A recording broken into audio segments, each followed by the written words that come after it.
Welcome to the Superior Adventurers Guild, and this is the Shadesong Saga.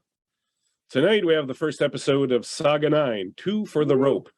Saga 9 is the penultimate saga of the season. I'm Bleakseason, GM and creator of the Shadesong Saga. You can catch up on all the other sagas that came before, as well as uncover lore and more information about exactly what Shadesong is by visiting my online journal at bleakseason.com.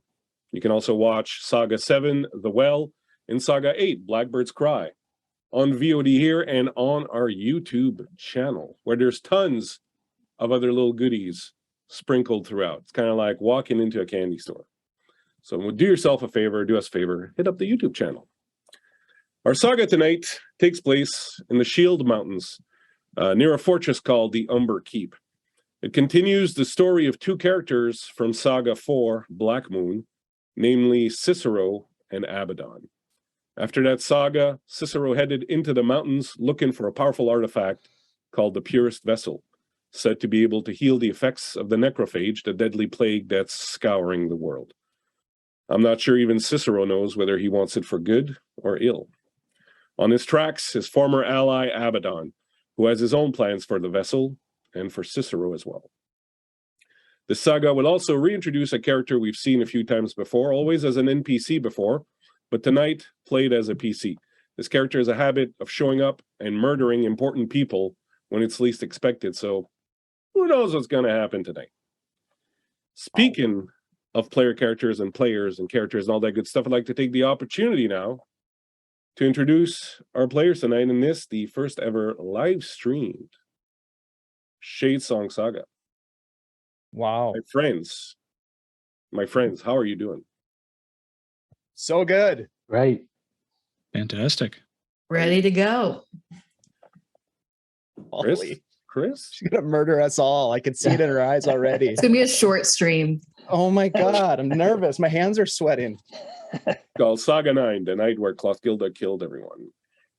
That's what it should be called. Doom, man. Yeah, but I didn't want to spoil it before we got into it. But speaking of spoil, the man who spoils us all and who invites us into his living room here at the Superior Adventurers Guild to watch games and play games and have fun, the man himself, DM Dave. How you doing, Dave? Hello. Thank you. I'm doing great, man. I'm really excited to get back into Shadesong. We, Travis and I had played with Tim and who else was in that game with us? Why am I blanking? Tyler. Tythalanos. Oh yeah, Tythalanos. Radovan. That's why I don't remember, because he was such a goody. And he's in the chat right now, you know. Yeah, you're such a goody, dude. But you played it well. I'm really happy to be here. Thanks for bringing us back together. I'm super stoked to be playing with all of these awesome players. And you can often find me here on the channel running games, producing games, and playing games with my friends. We have an awesome Discord community and a lot of fun people to hang out with. You can come and hang out with us too if you want to. Check out our Discord and play some games. Cool. Do we say who we're playing? Okay. I forgot how to do this. I told you that before. Tonight, right. I am reprising the role as Abaddon, an individual who has a mysterious past that he has chosen to not remember for purposes that may be revealed. He has sworn an oath to a new master. And we'll see what happens before Clothgilda gets a chance to kill him. He was also briefly known as Karth, if That's I true. remember correctly. Yeah, when he first awoke in the pirate ship, the hull of the pirate ship, everybody called him Karth, and then he was given his current name by his otherworldly entity pal. That's right. This truly is a story of a couple of guys waking up in the slavehold of a pirate ship and things going downhill from there. Mm-hmm. Who would have thunk? Mm-hmm. Who would have thunk? Thank you very much, Dave. Happy to see this happening with people reprising the characters. Doesn't happen super often, not for extended periods, so it's very cool to get you and Travis doing it. Before we move on to Travis, I would like to call on the man who shares the most beautiful name in the world with me, Chris Sigler. Hey, everybody. I'm Chris, also WikiVA on Discord and Twitch. I'm super excited to be here. I am reprising for the very first time the role of Melker Alberg, who we'll meet at some point. Like every other character in this saga, I think he's mysterious and conflicted, and well, we'll see. Thrilled to be here. Thanks for the invite. I play online in Wily Hobbit's Discord channel with Dave every second, fourth, and fifth Sundays, except in November, which will be some screwy schedule. But but I encourage you to check us out there too. Super stoked to have you, Chris. I've been watching this Wily Hobbit game that you and Dave are in. It's a lot of fun. I was like, should get that guy Chris in here, Dave. And he's like, yeah, man. I was like, I don't know if I can get him. I don't know if he's busy. He's talked book solid. Our people talked to his agent, and we were able to squeeze him in. Took months. We have people now. We have people. Cool. We have people. Welcome, Chris. Your first time here. Super happy to have you. I hope you have a good time, and you'll want to come back and play with us. Thanks. Next up, another. I think probably the person who's played in the most of these at this point, Travis, aka Eversalt. How you doing, man? I'm pumped. Yeah, I'm ready. I like to at least start off with saying I feel very blessed to be here, playing with a huge collection of incredible people and having this opportunity to continue with a character that I definitely enjoyed being as.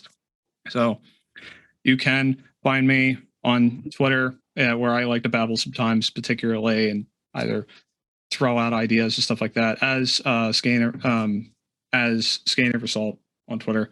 And for the most part, you'll probably see me down the road with any other thing I could possibly pop up on Guild Superior, because I love playing with Dave. Oh man, thanks. Feeling is mutual, bro, for sure. We've done a lot of fun stuff, and we'll do a lot more. I'm excited. Totally. This is your third saga, right? You did Black Moon and The Well. Yes. Cool. So I think you're the worst repeat offender, I guess, in the bunch. Is he? Are they Shadeheads? Is that your fan club? Shadeheads. Shadeheads. Oh, that's it. Put that on a t-shirt. Book it. Yep. I'll take that. Book it. Happy to have you again, Travis. Always love playing with you. So glad you could be back here and playing again. Your character of Cicero. You want to tell us a couple of words about Cicero? So I guess I feel like for Cicero, he's definitely been a man that now is grappling with the life he has lived and the life he once lived. And that's going to be something that I had imagined, that would inevitably be a conflict for him. And he does seem to come, I guess, in terms of how he behaves, he does seem to do things that are strange, maybe his, to the point. And maybe that's because of what he's dealing with. He's searching for himself. Mm-hmm. Finding purpose in life. Yeah. Or rediscovering his purpose. Well, that's going to work out really well, because that's kind of one of the underlying themes of this particular saga. And as Chris was saying earlier, a lot of characters are conflicted in this, and I think that's what makes interesting drama.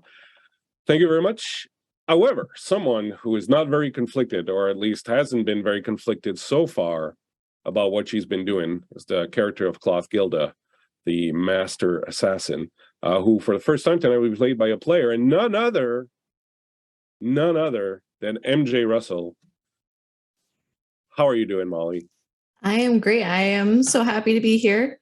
Happy to be invited. Happy to be playing with new friends, and also Travis and Dave, who are my stream buddies from a while back. And super, super excited to get to play a master assassin. Level 1, of course. Level 1. Yeah, you got to earn your stripes. For sure. Yeah. Nothing up her sleeve. Do you want to tell us a little bit about her, or do you want to keep it all like... Yeah, so Clothgilda has a to-do list. She is an Orcan assassin, and at the top of this saga, she is on her way to the Umber Keep to take care of some business. that business being killing a lot of people. She's not very conflicted. It's what she does best, and she does it. Amazing. Super happy to have you. Dave was like, I know who we're gonna get for this. And I was like, geez, dude. And he pulled it off. He scored. That was good. So very happy to have you. Hope you also, like with Grace, you'll have fun and want to return. I say that knowing I've already booked you for something else, but it's always nice to spoilers. Exactly. Spoilers. Thank you very much, guys. Super happy to have you here playing with us. We will get started in just one moment. First, do a few more shout outs to people who deserve them. Well, I don't deserve them, but I'll shout out to myself. I am Bleakseason. You can find me at the Bleakseason on Twitter, as well as my website, bleakseason.com. I kind of have this Bleakseason thing going on. I would also like to extend a few thanks to Lewis at Phoenix Designs for the Shadesong logo. Big thanks to Andy, the producer here on Shadesong. Thanks to Miko for some of the artwork that I use in the sagas. I'd also like to give a shout out to Tabletop Audio, who provide us with the wonderful music that you are listening, as well as the incredible animated dungeon maps Patreon, where we get all our beautiful maps, and you're going to see a number of them tonight. And you're fortunate for the minis. Very special thank you also to Dave and Ashley, the remainder of the production team, as well as all the members of the Superior Adventurers Guild in our Discord, playing our games, including our awesome players here tonight. If you'd like to join us, please drop by our Discord. If you're new to the hobby of streaming, if you're looking for your first shot at being in an actual play, we have tons of opportunities for people to join the table, whether you're just starting out or whether, like us, you're a bunch of graybeards. We have room around our table for you. A bunch of graybeards, that's what we are. All right. Ahem. In Star Wars, they have an opening scroll. That was it? No, that was the credits. But as soon as I get this cat out of my throat, I'll give you the opening scroll. There is a story told in some form or another throughout most of the cultures of Eld, of the very first two who inhabited this world. They came from the void and appeared here fully formed, but lacked all memory of who they had been before. They knew they were siblings of a sort, and that one was called Liv and the other Dodd. For a time, they lived happily on Eld, creating mountains and valleys and forests and rivers and oceans, creating winter and spring and autumn and glorious summer. And it was in the bloom of summer that Liv encountered a strange tree that bore strange fruit.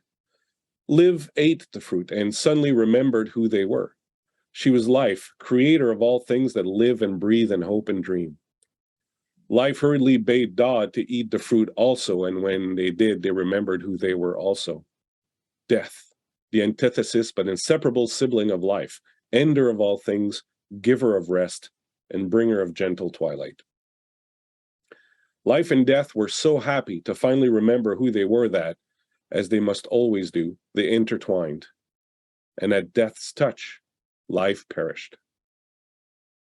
Now filled with anger, guilt, and sorrow, death was blinded by rage and swore that all things that live would die also, for only when all life had ceased could death too die, and so rejoin their sibling. Death was no longer the rest giver or bringer of gentle twilight. Their song now was one of fear, darkness, and pain. Death had become a shade song. But this was so very long ago. Epochs and ages passed, and those who still remember Shadesong and his campaign of death are few. His war ended abruptly, and soon after he disappeared, another came along, one who brought with him more darkness and misery than even Shadesong's army ever did, the Necro King. But for those of us who remember, it's hard to exactly take the measure of the devastation Shadesong brought to this land. His army was like an unending night that swallowed life and light in equal measure, spreading across the land from conflict to conflict, war to war, massacre to massacre. Sodden Fields, Crow Peak, the erasure of the Eldrin city called Allison, which has all but been forgotten, so thorough was the destruction. And what is most monstrous about those battles, and the dozen others his army engaged in over centuries of terror, was that the goal was simply to cause death. There was no sacking, no looting, no ransoms, no negotiations. His army appeared and simply brought death. And now he's mostly forgotten, his dark reign overshadowed by the one who followed him. Yet, for all his killing, centuries worth of bloody savagery and murder and war, for all his killing, life always found its way back. There was always more life to extinguish. Did he ever stop and wonder? How was it that life continued to grow at such a pace, in fact, that his heavy scythe could hardly cut it down fast enough? Was that why he stopped so suddenly? The battle at the Keep of Oathwyn is famous for two reasons. It was Shadesong's final battle, and both sides lost. The Order of Oathwyn was destroyed, as was Shadesong's army. Those who remember, and there are precious few of us left, remember Shadesong and Oathwyn himself meeting midfield. The shadows and lights were blinding, and when it was over, Shadesong tore down Oathwyn's banner before falling on the body of his last victim and killer, Oathwyn. His body was never found, but there was no doubting what had happened.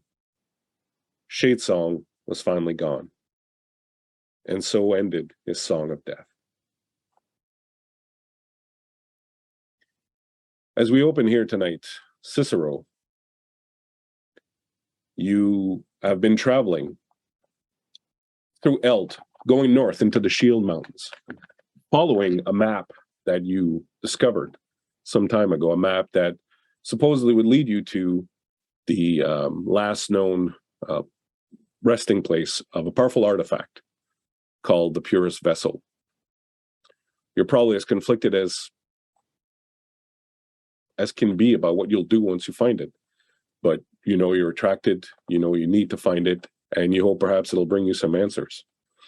As you are now hidden away in a little corner in ruins at the base of a mountain, at the top of which sits a dark, black, ancient keep, parts of it having been torn down already, but lights still inside that you can see in the windows of some of the towers.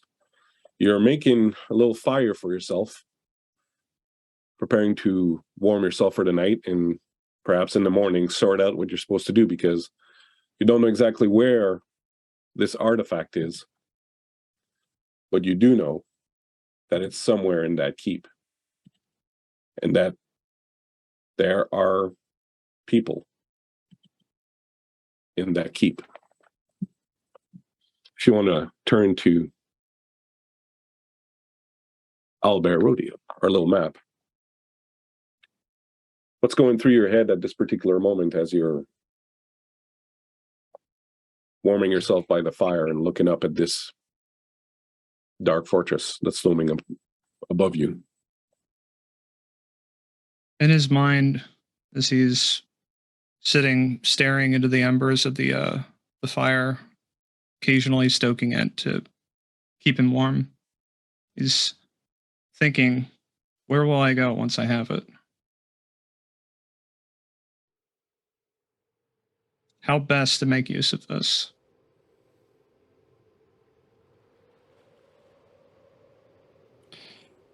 Are you feeling? And am I going to pay for this? Any feelings about what happened at the end of the last saga when you decided to leave your three former companions behind? In his thinking, and then the memory does come thinking about then. There were moments about the battle, things that were blurry, but when he did have some sense of focus, thinking,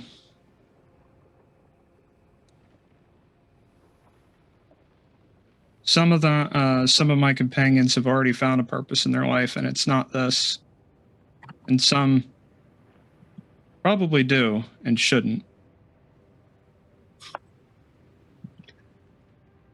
Anyone in particular?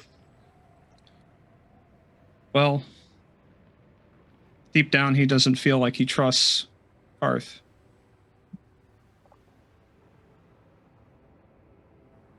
And maybe that will come back to haunt him. funny you should mention that. Would you like to give me a quick perception check? Yes, I will. Oh, that's not too bad. About 14. About 14. You have about 2 seconds as you're sitting there by the fire and realizing that the sound you heard a second ago, which you took for being just a falling rock, and being repeated now, is way too similar to the first one to be a sound made in nature. And out of the corner of your eye, you see something moving in the shadows. Would you give me some initiative, please? Yeah.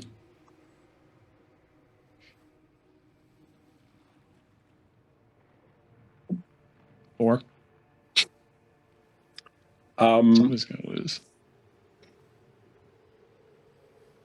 What happens?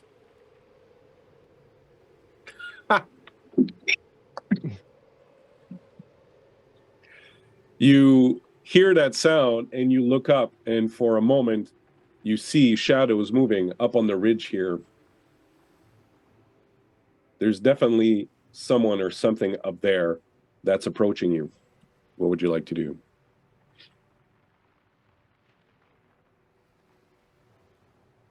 Okay. So,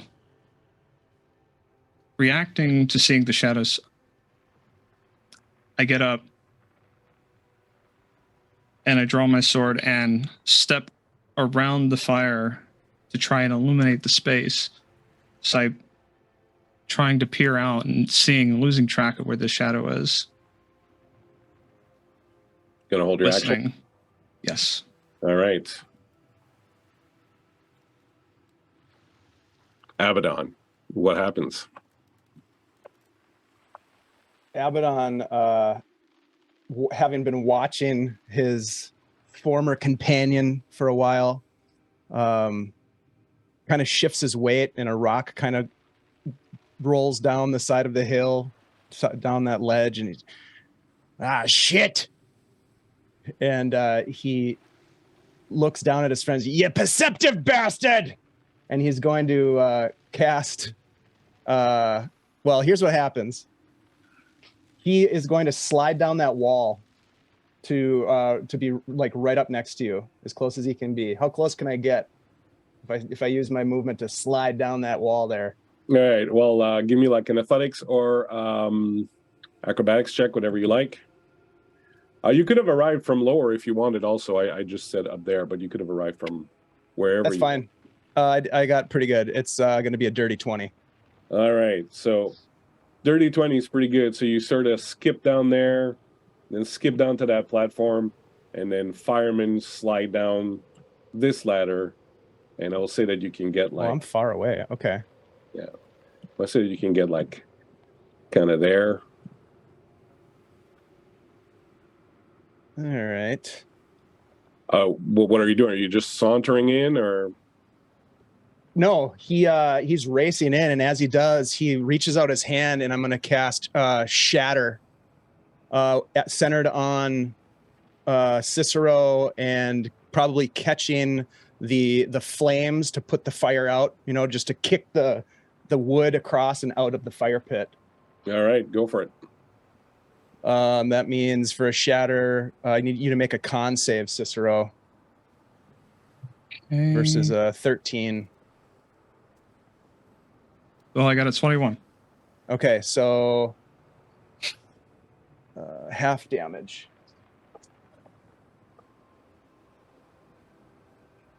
So I rolled 15, so half of that. And anything that's inorganic material, stone, crystal, fire, wood in a fire gets just blown out, automatically failing. I imagine the shadows would sort of take over a little bit. Yeah, so I'm just closing the distance. Yep. Coming at him. Daggers drawn. All right, you're holding action now. It's up to you, Travis. Okay. I'm trying to think here. Well, I should have given a little bit more thought, but since he didn't entirely close the gap, my immediate response then back is I take out like a small little, what seems to have like a glint to it, a little rock in my hand, and I cast Chromatic Orb and fire right back at you. Sweet. Let's see. Clothgilda might not 14? get a chance to kill my character at this rate. 14 is the DC. And what kind of a save? Is that a whiz? Wisdom? It is not a save. It's just a 2-hit, 14. Yeah, he kind of ducks and does a dive and rolls out of the way, missing him. Okay, so you like, as you like, you saw it like it was like a flash of light, and you ducked, and it was just kind of like this, just ball of lightning just flies right over your head, and leaving that tingling feeling you got. Electricity passes. All right, Garth. Yep. Races up, closes the distance, lunges, and with 2 daggers drawn, and says, "You thought you'd get away from me, did you, lad?" And he comes in with 2 daggers to strike down. 22 on the first one. 22 will hit. Okay. That's 8 piercing, and then the second attack, that's only a 16.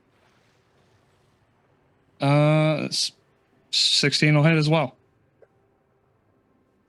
For 8 more damage as he sinks his daggers in. I'm not letting you get away this time. Okay. Sorry. Damn it, Karth. You had to chase me all the way out here. Why couldn't you just stay with the rest of them? Because you kept running and running. And I don't trust you. You need to leave, or I will kill you right here. And I go to basically just thrust with the sword. Making sure I have the appropriate attack. There it is. Oh, okay, there. Yeah, 25 to hit. That hits. All right. For 10 damage. Say, thrust in, and wait, there's more. Oh, that ain't gonna hit you. 10 to hit. Yeah, that doesn't hit. I try to swipe. After I thrust, I managed to get you right off of the around the torso, right at the edge there, and then try to go with a backswing. You ducked it entirely. I would think like after you hit him with the first one, he has a reaction called Shadow Walk, and so for the second one, when you swing, he Shadow Walks as a reaction, and it ends up right behind you. I'm gonna try to grapple him. That's like grab him and put a knife to his throat. Go over it. I want that map. That's an athletics. Oh, I don't have a bonus to that. 16. 16. Class, yeah. Oh, is this against armor class, or should I like the grapple? I gotta roll back by athletics. It's still an attack, so it'll be against your armor class, anyways. Oh, yeah. If he's just throwing an attack at me, that'll hit my armor class easily. Yeah, right. You managed to grab him.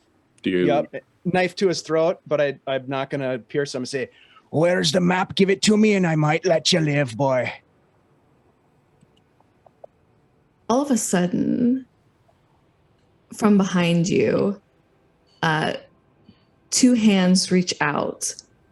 Clothgilda is not a very strong rogue, but she has learned in experience that there is a section of windpipe that, when crushed, makes an impact. And you both feel yourself pulled apart as you hear 500 years, Sulvaden and Uvesh, and I find you fighting like children. Who are ya? Get off me!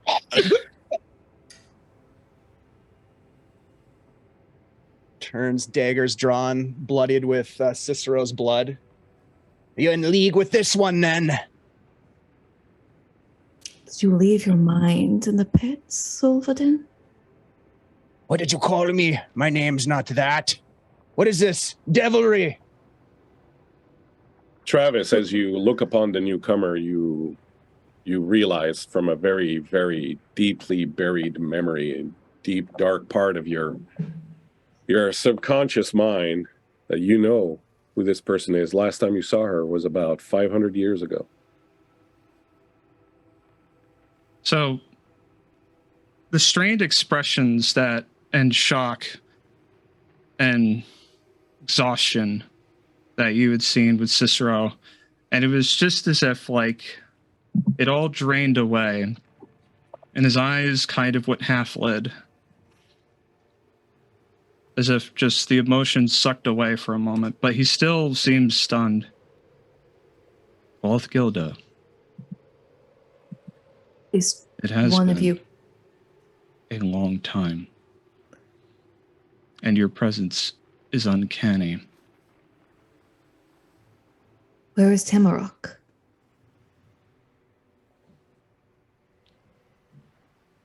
Where is my brother? He's on a fool's errand. Sounds You right. know each other, then? What is this? I have not seen you before, Orkan. Uvesh, what the fuck? Why do you keep calling me that? What is this, Cicero? Who is this? That's with which you had discarded. Ah. Yes, I see now. This is one of your friends from long ago. Well, lad, that's not my past. That's yours. I didn't think any of you would be foolish enough not to accept your memories back. Not You always unless they're surprised me. a traitor. I do not need to know where I came from. I only need to know where I'm going, and I'm going to that vessel, and I'm taking it. You're going where now?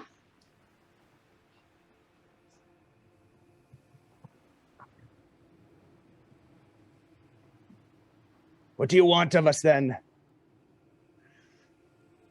He's looking for this, aren't you? As I pull out parchment. And in my hand, it lights on fire. Don't worry. I've already committed it to memory.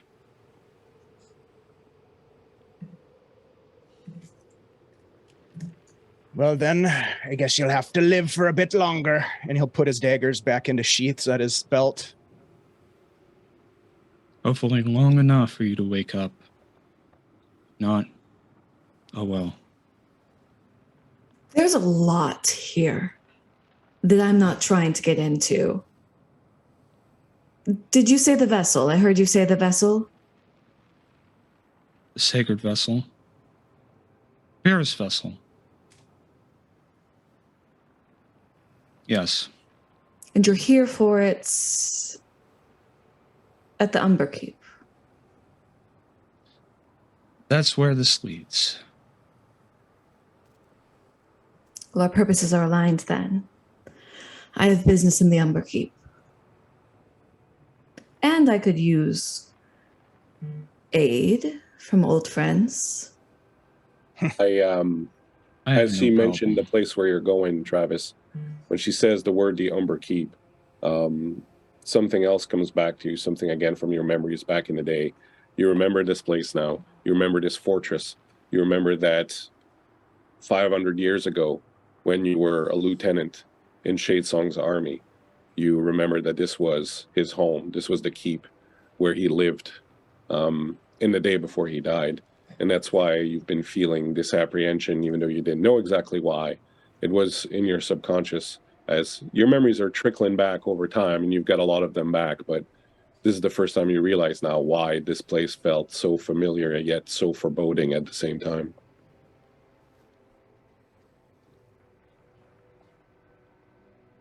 been a long time since being here, and yet it still has the same impact. I'll be Excuse me, I honest. Hmm? I was just going to say I need you both. It's going to be not simple to break What into the have you Umber seen? Keep. I've scouted it. It's inhabited by some manner of people. I don't know who they are. Not human, not Orcan. A tall people. I found a way to slip inside. We'll need to go over a portion of the wall, and I would prefer not to do it alone. Why exactly should we be helping you? Do you really mean to fully sunder yourself from your past?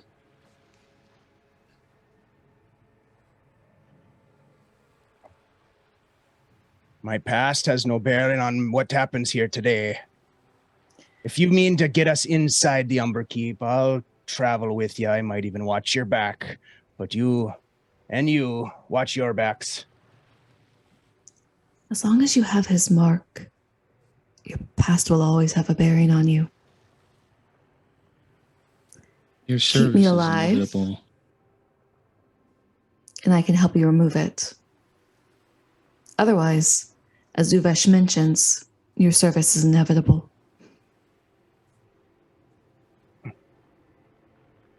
Well, then what's your plan for entry? Let's hear it.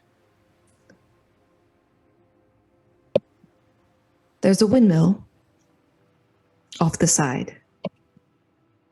We hide there and wait for patrol to pass. Between patrols, we go over the wall and through.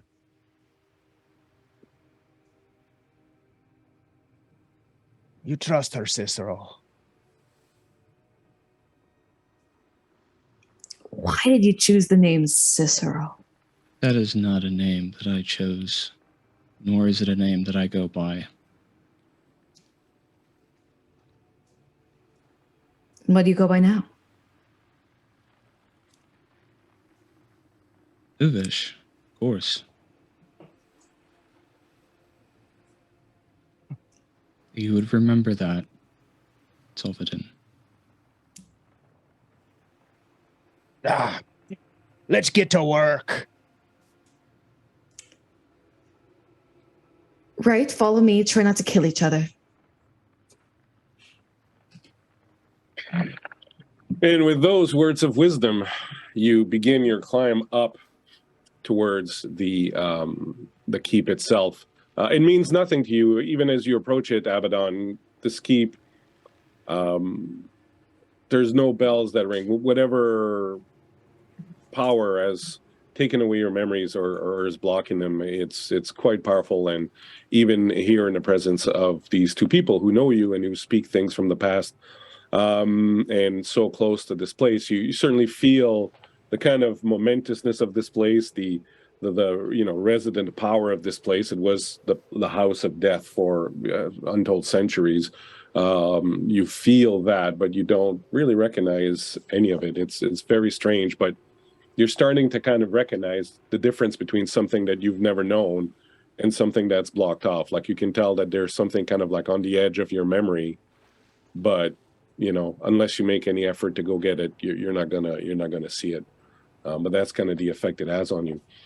As for you, Travis, as you approach it, now being fully cognizant of what this place was and what it meant, a place that you stayed at so often, from where you planned, untold campaigns against all sorts of enemies throughout the world.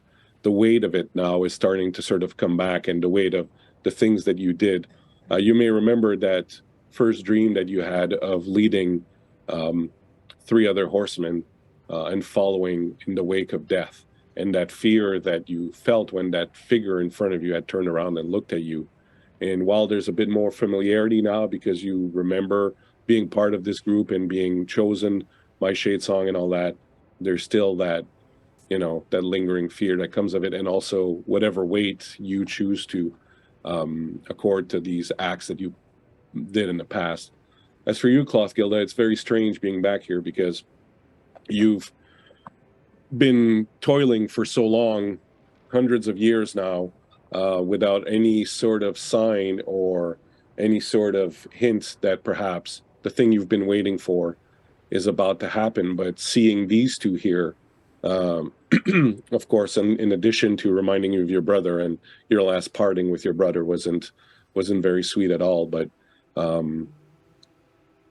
absence has a way of carving its own little piece out of your heart. You're maybe feeling now the first hint or the first smell or the first taste of perhaps that release you've been waiting for, that moment you've been waiting for, that's going to allow you to shed this role that you've had for so long. So the anticipation, but at the same time, you've had false hopes before, right? So you're like, just because these two clowns are here doesn't mean that, but something's on the wind, perhaps. Something's on the wind. As you head up towards the wall, if you want to turn to the good old Owlbear once more, as you head up towards the wall, you will notice as you approach and try to remain in cover that, as Clothgilda mentioned, there are now inhabitants in this keep. Parts of the keep, some of the walls have fallen down just with time. As you know, no one would have dared to come here for the longest time. So parts of the walls have crumbled, but it seems that the new inhabitants have been making really good work rebuilding it. Your first thought is that they must have machinery of some sort, or some sort of magical powers to be able to have moved the blocks. And you can see in the side of the mountain where they've carved out parts of the mountain to get the rocks and the raw material to rebuild this fortress that's in front of you. And when you approach the walls and you get your first glimpse at who's on top of it, you understand that they don't need machinery. They basically are their own machinery, as the guards that you see standing atop the parapet, even from where you are, you can tell are easily around 9 or 10 feet tall, incredibly muscular and big. And they look hella dangerous. Something along these lines here that you can see. They don't mean anything to you, Abaddon, but for both, for Uvesh, there would be faint memories of Giantkin, things of that nature, but Shadesong never messed with those. So you heard about them living in the north somewhere, up in some region called Kettleheim that's isolated from the rest of the world. So you knew they existed, but you never really encountered them. And Clothgilda, you've probably have really, really direct memories of fighting them not too long ago, because when you were at the Battle of Yggdrasil a few months ago, part of the army that was fighting were these Titans, who are basically the sort of underlings of the Jotuns, the giants that exist in Kettleheim, and these are sort of their workers and their warriors. And they were the ones that you weren't fighting on their side, you weren't on anybody's side, you were there to do a job, but you saw them fight, and they're fairly fearsome. And these, you would know, Clothgilda, are probably the ones that have been corrupted and infected with necrophage. So very likely you'll have to be extra careful when fighting them, as they probably will be able to spread that disease. I'll convey that as well. Careful. Ideally, they won't find us at all, but if they do, be careful. You remember, the two of you, what you saw in that town the last time you were together, when those rats, those ogre rats, had come out of the ground, and what they were doing is they were spreading this disease that was turning people into these sort of mindless disease spreader things. So you know the dangers of the necrophage. As you look up, Clothgilda will point up over here in the back where these titans were digging into the mountain. She will point out, and you'll see that part of the mountain has been dug out, which is probably the way that they were using to carry the stones in and out inside of the keep where they were needed them. And the path appears to be unguarded around the wall itself. So my question then is, how are you going to get to that path? Now it's dark. So there's darkness and shadows around.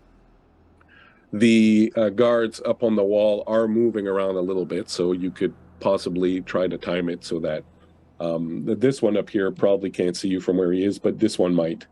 He's got a good commanding view of the area.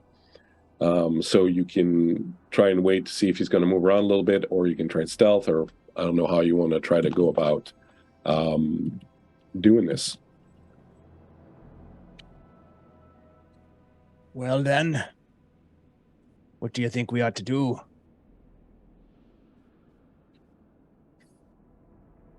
How quiet can you all be? As quiet as the shadows. Unless I roll like shit.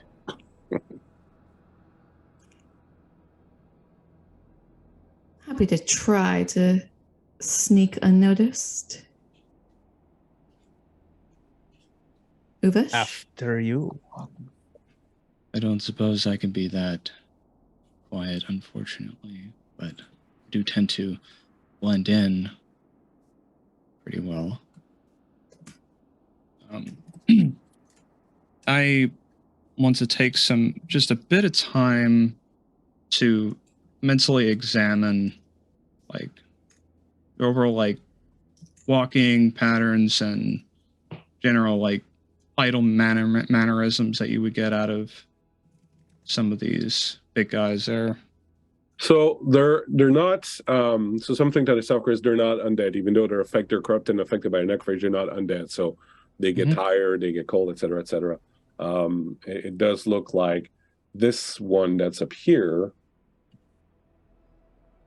This one that's up here moves around to sort of keep warm. So he'll kind of move over here and then just kind of step back over there. And so he turns his back fairly often, but not for very long. Like for a few seconds at best as he's walking over there, and then he'll stop. And usually when he stops, he's looking outside. Like he's not too worried about the inside. So you do have a short window of opportunity where basically, if you time it correctly, I'll give you advantage on any stealth rolls that you make to try and get through him, as long as you're willing to take, a couple minutes to do it. I have a great cantrip. You might have heard of it, Minor Illusion. And I'm thinking maybe I could help Cicero by using Minor Illusion to maybe cast like some camouflage over the top of him while he's walking that just kind of follows him. I was actually thinking, when I've observed how they behave, do they seem like cognizant of each other?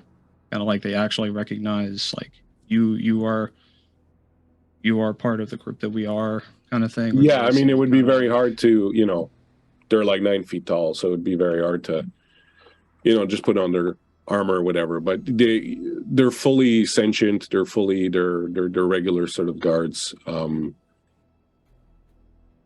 Okay. I'm not sure exactly what you were wanted to do with that question, but like you wanted to sort of disguise yourself as one of them with an illusion kind of thing. Well, I was thinking of, I was going to take the time to mentally examine one of them, use the actor feat to imitate, and use disguise self to look like one of them and just walk right by. Yeah, unfortunately, that seemed like out of place. The disguise self is not going to allow you to convey a 9 foot tall titan. Oh, yeah, I could only go 1 foot higher than what I am, so to look out from a distance will look like, is the perspective weird, or the depth, or is that one really small for some reason? Yeah, that's possible. I think your experience would tell you that it's best to not be seen at all, lest he, yells out at you and waves and speaks in a language you don't understand, kind of thing. Okay. So you're thinking that probably stealthy is healthy. I'll You wanna take try the illusion thing? wisdom of the universe is telling me I should definitely go around this route, and I will take that help. Well, Absolutely. yeah, but Abaddon's idea of, like you could do like a dust devil that swirls up some snow or something like that, right? And like, because there's wind coming down the mountain all the time out here. So Little that camo would help. action. Yeah. So go ahead. I would say go ahead and make some stealth checks, and we'll assume that you're taking the time to make sure that his back's turned. So I'll give you an advantage on it. Nice. And Awesome. just tell me who goes first and who goes second and who goes third and so on and so forth. Cloth Gilda should probably be leading the way, right? I will absolutely go first. All right. If I can find where I put my character sheet. There it is. I didn't think about it. The one who's worst at it should go last, because at least you get most successes through. It's true. D2. Right. So with barely a sweat, mostly because it's really cold, you manage to find your way into sort of the entrance here. And once you're here, you're kind of covered from the view of all of them. And you can't see them either, but you're covered at least from there. Cool. And you can see that they've dug out huge blocks of stone from this area to haul in to repair the walls. It's very impressive, in fact. Who goes next? I will go next, but I will need to at least stay within 30 feet of Cicero to be able to manipulate that illusion. So you want to go together? Yeah. Okay, no problem. So make one stealth roll. The worst of you will make a stealth roll at advantage because you've got the guy hiding you and all that. So whoever's got the worst stealth. I have a +8 to my stealth. I got a +1. There you go. So I already rolled. The first one was a 9, but then the second one was a 21. Oh, well. Oh, There you go. Thank you for that advantage, or that would have been awkward. All right. So helping each other, like in the old days, you managed to find your way up here. Cloth Gilda, they look kind of funny, like kind of needing all that stuff. But, you remember their forte wasn't sneaking around. It was, murdering towns. To each his own. You find yourself in this passageway that cuts around the wall and allows you to arrive over on the side there. Once you come around the corner, before you kind of get too close, you'll see that there's a chance that the one down here spots you. You basically are going to try and get into the house, the building. There's a house here that the roof and floor have been destroyed. Basically, the giants have removed them when they were bringing in the rocks and all that. So you want to try to get down in there. It's not too much of a stealth deal at this point, but I will require you guys to make an athletics or acrobatics check unless you have some other means of getting down into that hole without breaking your necks. Could Cloth Gilda touch her Misty Bracer under her cloak and use one of the charges to Misty Step into the house? If she feels like it. That's what she would like to do. And with her trademark, she evaporates into mist and reappears down at the bottom in the house. Looking at you guys like... I'll just look over at Cicero and be like, she's pretty cool. I feel like I should have remembered her from long ago. Only. I will sneak ahead and I will continue to use the minor illusion to give us some cover. Okay, no problem. You can manipulate the shadows with it. Perfect. Would you like to go athletics or acrobatics, or how would you like to approach this? Acrobatics for me, for sure. And Uvesh? Time to use that raw strength. Athletics. All righty. Rolls them.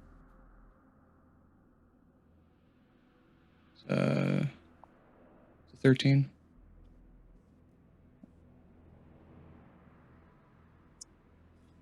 Yeah, 13 is good enough. It's not a very difficult proposition. With a little difficulty, you manage to make your way down into the broken house there.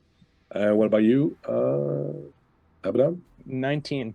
Oh, with style and a flourish, you manage to get down. The guards have not noticed you. Very good. You find yourselves at a juncture where you can see near where you are the old windmill. There used to be a windmill here that Clothgilda was talking about. So you come down the ramp here at the bottom, and you can see the door to the windmill is over here. Looks like a good place to sort of hide out and figure out where you're going to go next, what you're going to do next. Is it pretty dark down here? Or is it, So lit with there's, torches, or? yeah, so it is dark as it's night. The keep is really high up, and there's a starry moonlit sky tonight, which both, actually all three of you, I guess, would be able to see the black moon just sort of peeking out over the western horizon as it usually does. It seems very ominously present tonight, more so than in recent days. And between fires that are lit here and there and sort of torches, I would say that it's, twilighty in the light. You can kind of see enough to get by, but there's still enough shadows to kind of hide out around if you want. Feel free to move your tokens, by the way. If you click the little hand on the right-hand side in the toolbar, there's a little hand there. If you click on that, and then left-click and move your bonhommes to wherever you want to go. You can sort of see that there's fire coming from this area, and you can, maybe hear noise that tells you that there's maybe someone over here, but you don't hear or see anybody else right now. So you want us to go? We go into the windmill, Yes, then? go.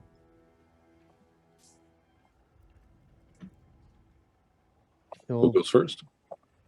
Just almost like instinctively listening to an order. He doesn't know why, but he moves forward and kind of takes a look inside the doorway. All right, so you can see that this place has been sort of damaged a lot. There's junk everywhere. There's a piece of the wall missing. A part of the roof has even sort of collapsed in. It pretty much looks like it's been fairly abandoned for a long time. However, I don't suppose you can use tracking, right? So never mind. You're not a ranger. Should have been a ranger. Should have been born a ranger. But when you approach I have a pretty high survival, if that would make any difference. Go ahead. Yeah, go ahead and throw it, and let's see what happens. That's a natural 20. All right. Good. Head, thanks. Plus 6. Sorry? Plus 6. Okay. It does look, in fact, like people have come and gone through here. But there's currently not any indication that anyone's been here perhaps in a day or two. When you sort of slip in, you can see over here, coming from around the corner here, there's definitely you can see there's a fire somewhere in there that's burning a little bit. Like you can see the flames sort of playing up on the wall and whatnot, but you don't really hear much in the way of noise. But there's a fire, which, might be nice to warm your bones by. Abaddon just looks back at Clothgilda and turns his head and will move inside, taking a defensive position. Clothgilda will make her way into the windmill. Okay. As you do, when you look around that corner, I kind of get the sense that even though Abaddon doesn't remember there's something right innate, and he's kind of like tapping. It's like tapping on the door to that memory after seeing Clothgilda. Yeah, like I said, it's kind of like when you have something just in the corner of your eye, like it's there, and like you kind of feel like if you want it and you kind of forced it, you might be able to kind of take a look into it, but it's a door that you may or may not want to open yourself. When you come into this room, you can see that there's some stuff here. There's a bedroll and a few other things that have been left behind, but it doesn't look like it's been used in a little while. But there was probably someone sort of camping out here at some point. You can probably see that if there was a fire over on this side, you can't see it through here. So this is probably a closed room, at least to some degree.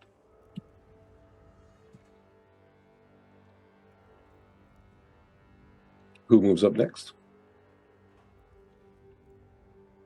Just looking for, advice from Clothgilda. Do little signals. I think Clothgilda will make her way into this closed room. Mm-hmm. If that's door there. See what is inside.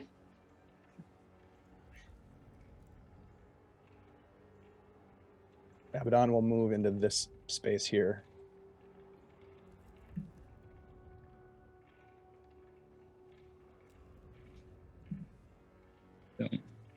Uvesh is looking around, pretty much scanning very slowly across all the things, taking in every bit of detail. So as you approach spaces. Okay, and as you approach in there, Clothgilda, you'll find that this room has been used as a storage space, perhaps for a while. Cicero, you want to give me an observation roll, please? Yes. And this place has been used as, like I said, storage. There's tools, things of that nature, and there's no food or anything like that. All of it seems like fairly recent, like it's been placed here, like, within the last few weeks or something like that. Like it looks like they've been using this as kind of a tool shed of some sort. Alrighty, I got a 24. 24. You hear Abaddon coming from the right-hand side, from down here. You hear what sounds like maybe metal scraping on metal, and then you hear snoring.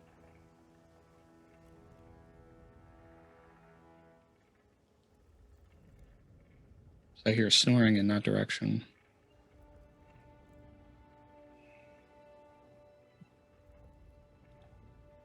You too. Come here. And just gesturing, listening in the other direction specifically. As you approach now, Abaddon, you can hear it too, very faint. This way.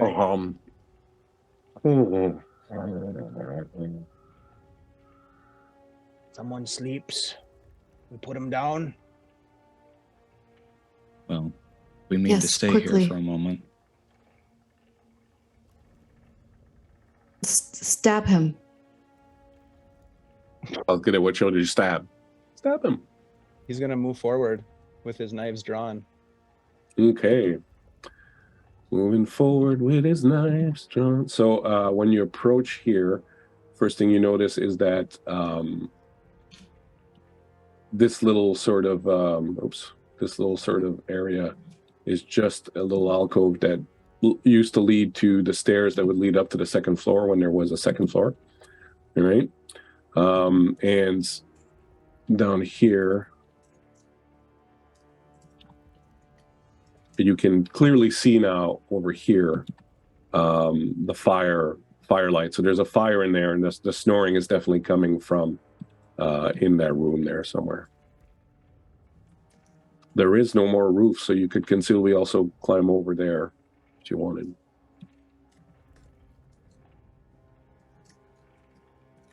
Well, moving forward, just to find out what the heck is the origin of this sound, and perhaps What's what? put a knife in it, wherever the snoring is coming from. Put a knife in it. All right.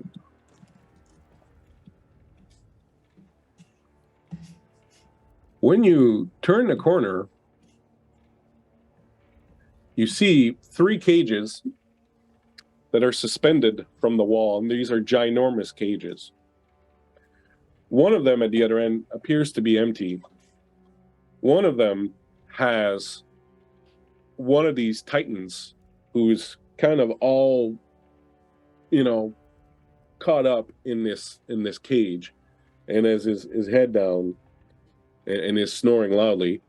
And another one who's in that cage right there as you turn around the corner, who's looking straight at you and goes, "Hey, fingerling, what brings you down here?"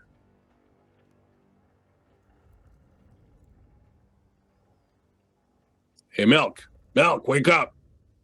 Wake up." Shit. He's gonna race in with his knives drawn and say, "Quiet yourselves." "Milk, this guy's threatening me with his daggers." Or little people. Yeah. Probably working for the one who corrupted our people. I don't know. I've never seen this one before. We work for no one but ourselves. Why are you in these cages? We're vacationing. I got a more important question for you then. You're not a bard, are you? Because I've been in this situation before where we freed a bard and he wouldn't stop talking. Would you like to hear my singing voice? Mal's got a wonderful singing voice. I don't understand why we haven't stabbed them yet. There's no reason for you to stab us, little one. We're 2 for the rope. Well then, I guess we just leave you where you'll sit. Simple enough. Well, hold on there a minute, fingerling. You wouldn't happen to have a little bit of mercy in your soul, would you? No. We're just 2 poor fellas here. We're just trying to get out of this place. This place is death. We're just trying to get out of here, and look, they're not too keen on letting us go, but I don't know what you're doing here, but you're probably going to end up fighting a bunch of people, and if you let them have their way with us, we're going to go back to being changed in the head, and we're just going to be 2 more you're going to have to fight. Listen to this one, Cicero. They're looking for heroes. You're in a dangerous place. Our people are ill. They have a plague. They spread it. If they hit you but once.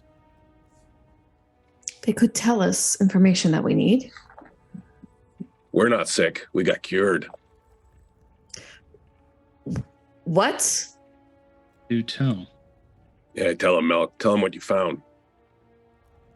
I found an item that when Olaf and I touched it, we were afflicted just like our brethren, our kin. When we touched it, we were cured. We found it digging out back. We were digging for stones. And Milk here pulls that out of the ground. It's like this golden ball with like black swirls in it. I'm like, oh, what is that? And wouldn't you know it, we touched that thing, all of a sudden, we're cured. And when we tried to heal our brethren, they put us here. They didn't believe us or want the healing, or I don't know. It's all that bitch, that little gray one with the ashes floating around her that's got your kin, little ones, your kin. A fingerling, just like you. She's got a comatose wrapped all around her finger. Corrupting our people. Mm-hmm. Interesting. Let's be clear from the bat. If you call us little ones one more time, I will remove your toes. I like this one. I believe now, yes, thank you. Do you know where you left this golden ball? Perhaps we do. What do you think, Melk? You think we could be, encouraged to remember where it's gone? Probably if the cages were opened and we were released, that might clear up some of my memory problems. Jog the memory, yeah. Are you trying to bargain now? Oh, With killers such as yourselves? Would we dare? you probably wouldn't be interested in such a device anyway. We need it to cure our people. That's right. But you need it you don't look afflicted. Well, you look afflicted with a lot of stuff, but not with the plague. Anger, perhaps. Yes. Thank you. Barely repressed at that. Oh, I'm not trying to repress it. Look, I like this one. Uvesh. So, I didn't learn your new name. What was your new name? Solvaden. No, not Uve. You. Abaddon. Are you that's talking right. to me? Yeah. Look. He's asking for your name, son. We're asking for your name. It's Abaddon is what they call me now. Sure. Abaddon. I think we are a little bit at their mercy. Looks like tables have turned. Okay. Don't ruin it while you're ahead. Okay. Sorry. Tables haven't turned until the cages are open, probably. That's right. There'll be no more talk of tables till the cages are open. I would like to hear them stop talking. Maybe we should let them go. And you'll lead us to the... Yeah, and on top of that, Melk here, he swings a mean axe. We're strong. Why are you here for the device? What interest is it of yours? You need it to cure people too? Yes. Well, then, looks like we're in accord.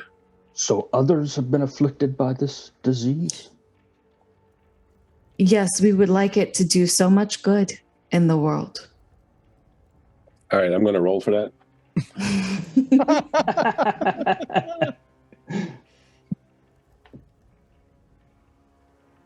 I see that you have a pure soul.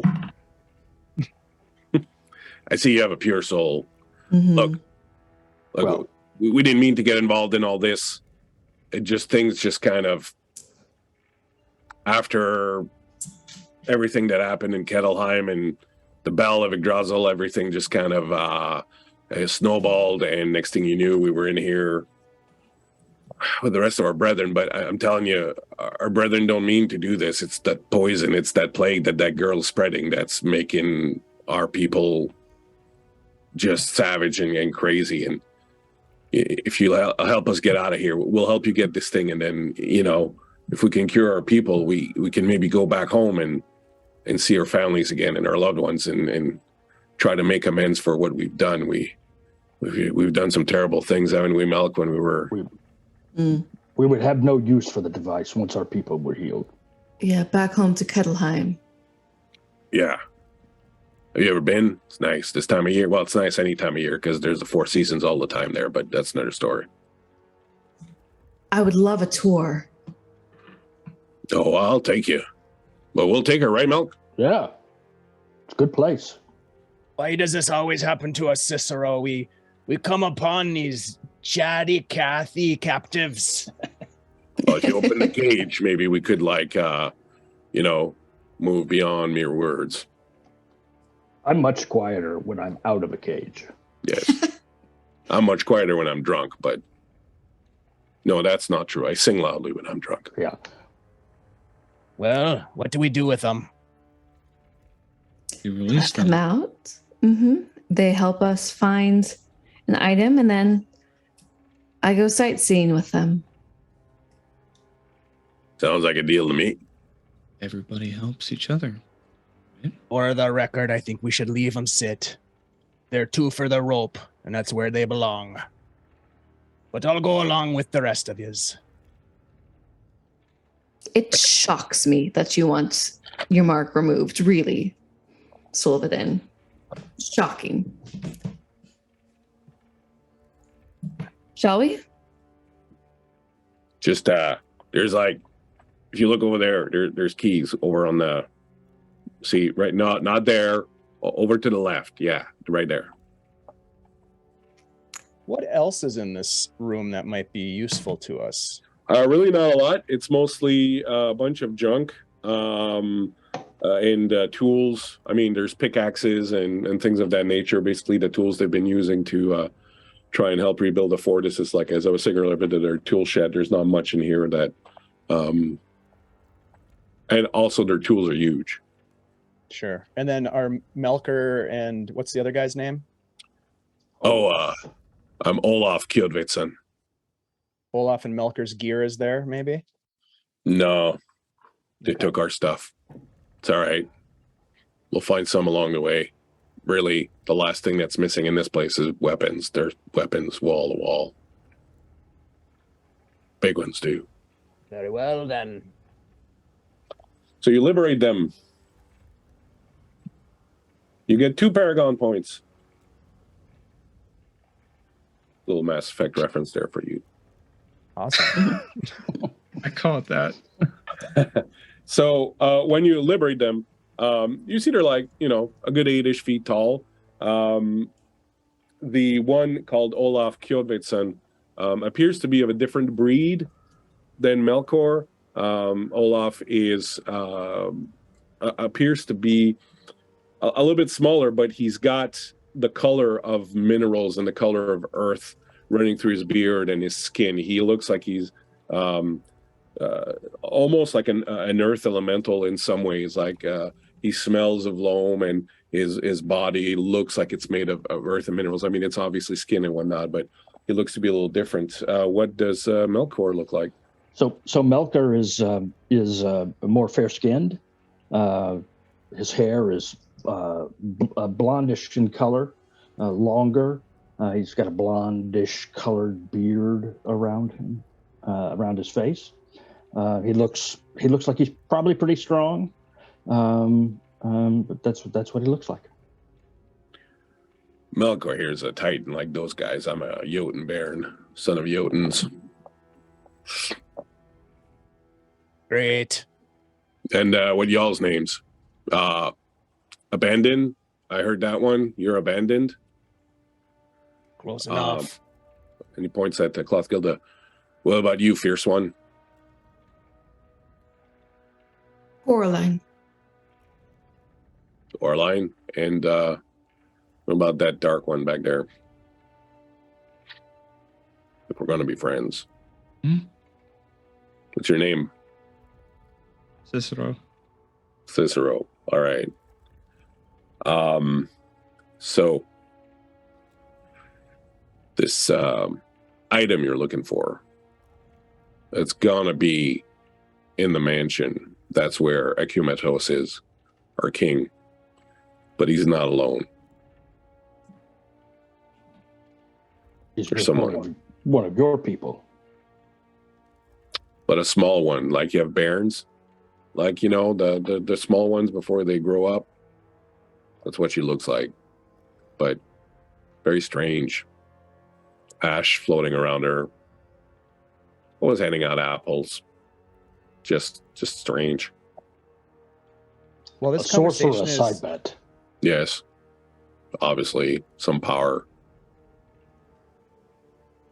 Abaddon's looking about for like some rags or something, maybe even some bandages, and maybe Sure. finds something and just tosses it at Cicero. Just kind of lobs it over to him. Not like to hit him, but like to give it to him. Patch yourself up, boy. Those were some well-placed dagger strikes. He looks over at his wounds, and it's almost like he must have entirely forgot about them. Have a little trouble getting into the windmill? None at all. Looks like you're hurting there. These wrapping up. If we find my kit, I might be able to help you a little bit with that. But how about we get moving? There's a ways to go before we get to the mansion, and quite a number of our corrupted brethren between us and them. Path gets more dangerous. Okay. Let's go. So you will head out following these fine fellows. And as you leave and go through the city, we're not going to just sit here and make stealth rolls all night. You will make your way through the city. The good advantage, one of the advantages of Alan Melkor and Olaf with you, is that they know where the guards are and where the patrols are and sort of the areas that are, more deserted. So they can guide you. They have zero stealth between them, but they can guide you to the safer spots. Along the way, you will have the opportunity for them to each pick up a weapon. Olaf will choose what you might candidly describe as a big-ass hammer. And you'll find those along the way. So you can add that weapon that I gave you, Chris, to your sheet.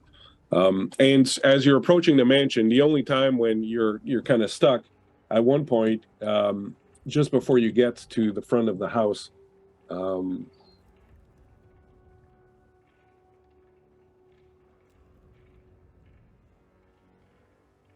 you will eventually reach this area, and in order to get to the entrance to the main building. Oops, we don't need 2 Abaddons. That would just be. Yeah, we do. Bring the time-space continuum over here. That would just be frightful. I'm just going to stack you there because the mat doesn't go higher, but we'll say that you're a little bit further behind, basically. But you arrive at this particular spot, this kind of crossroad, and the 2 will tell you that there's just no way to get around this place. You need to get yourselves into this entrance here. With a little bit of poking around, you'll see there's a guard there and a guard down there. And the 2 of them will tell you there's probably a couple of guards down here too. So you can climb up on top of that if you need to kind of get a look at it. That's sort of where you are. So I'd like to get an idea of how you plan on getting to here.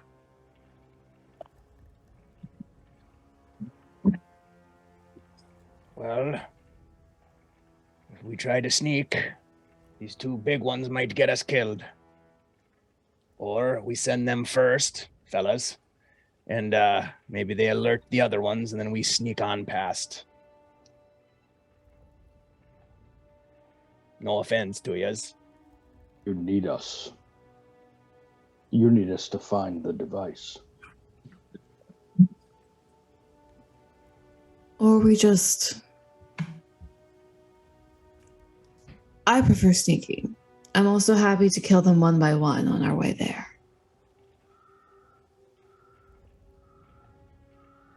What do you think, Cicero?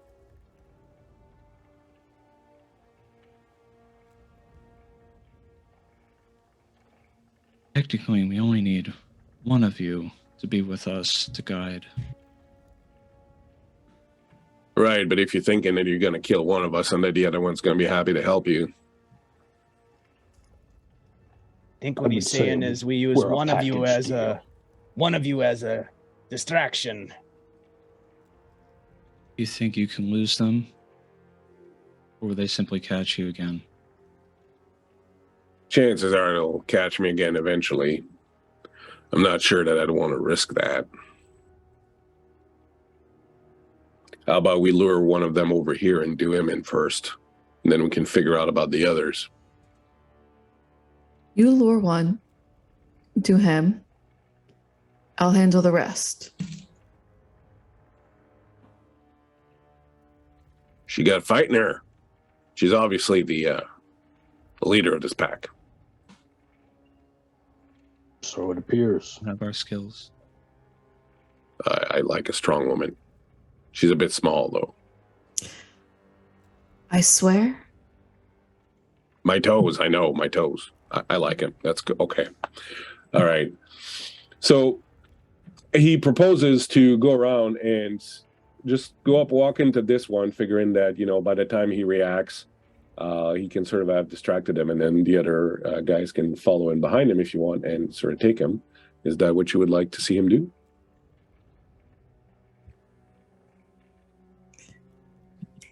While that's happening, I think what Clothgilda would do is Misty Step, run as far as she needs to, and then Misty Step behind the one on the south side. The other end, yep. Okay. And get him with her a particular dagger. Right. So what you can do is, this is what's going to happen. A rapier. Milk. Rock, paper, scissors. That's gotta be. Damn it. You always throw scissors first. All right. I'll go. Just, don't let me hang in. Why do I always win these games? I don't know, because you always throw scissors. He'll walk around and start going over here, and then what you can do, Clothgill, is kind of follow them, and then you can sort of go around here and then kind of Misty Step from here. Perfect. So he'll go out and he'll be like, "Hey, cold night we're having, huh?" And the other one just kind of turns around and doesn't think much of it at first. He's like, "Yeah, it's a little chilly for these old bones. I wish I had thought about bringing something. Hey, aren't you the..." And then we'll roll an initiative.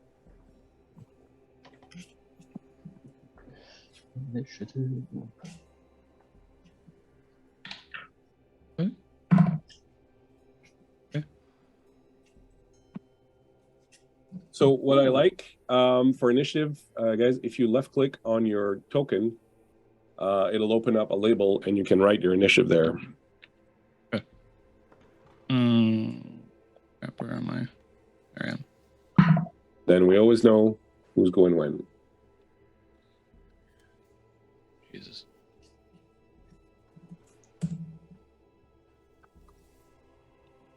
By the way, Dave. When you had thrown the cloths at Cicero, there was that moment that as you did it, it seemed like he was almost having he was a bit dissident and having a conversation in his head. And when he caught it, he looked at you, and there was this just flash of anger that he had in his eyes. He looked directly at you, and then it just kind of slipped away again.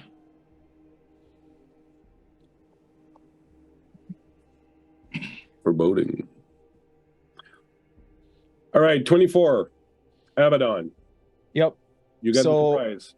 Yep. So I think what Abaddon is going to do is try to assist Clothgilda as she...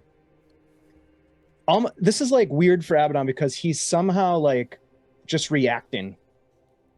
It's almost like he's just muscle memory, or there's just that external stimulus that's causing him to react in ways that he did when he, in a previous life. So anyways, he kind of knows what's happening for some odd reason.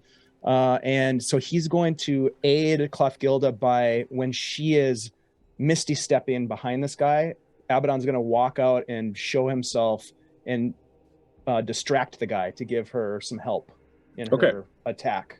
Cool. So I'm going to use the help action. All right, so you're going to step around here and sort of wait for her to be able to make her move. Melkor. Well, so number 12 here is distracted, right? Yeah. Okay. By your buddy. By my buddy.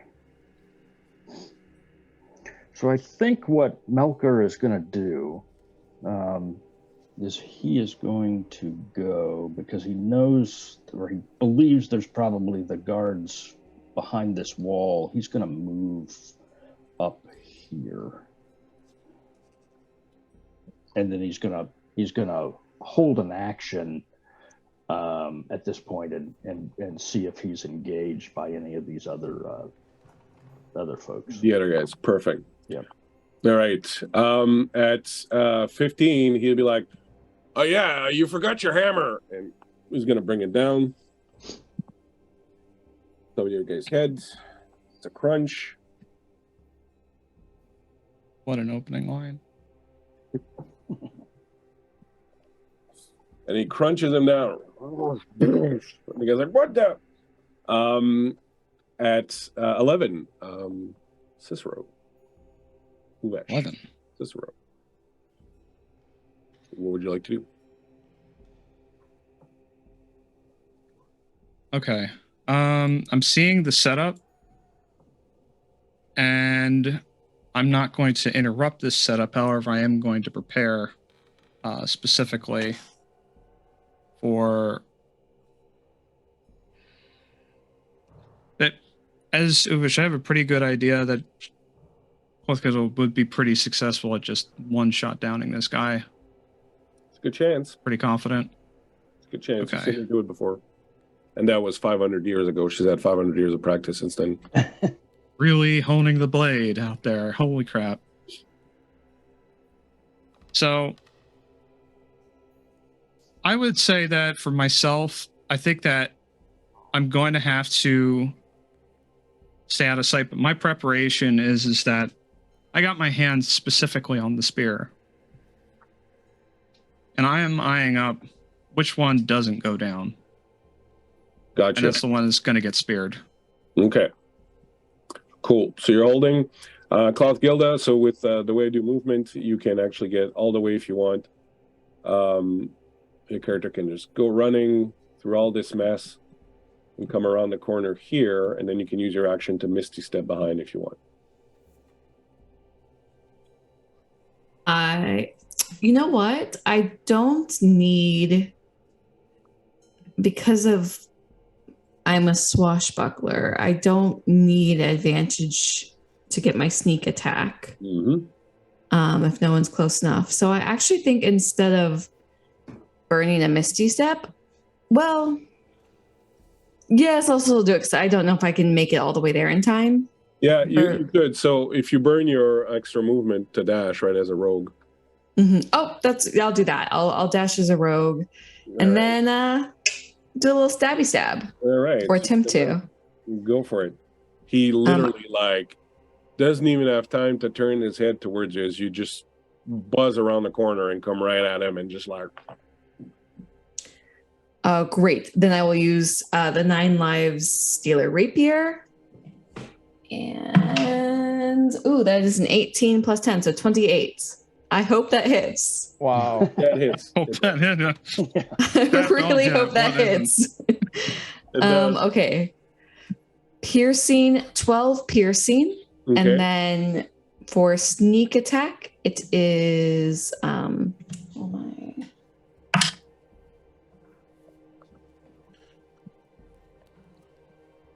14. Okay. So 12 plus 14, 26. Okay.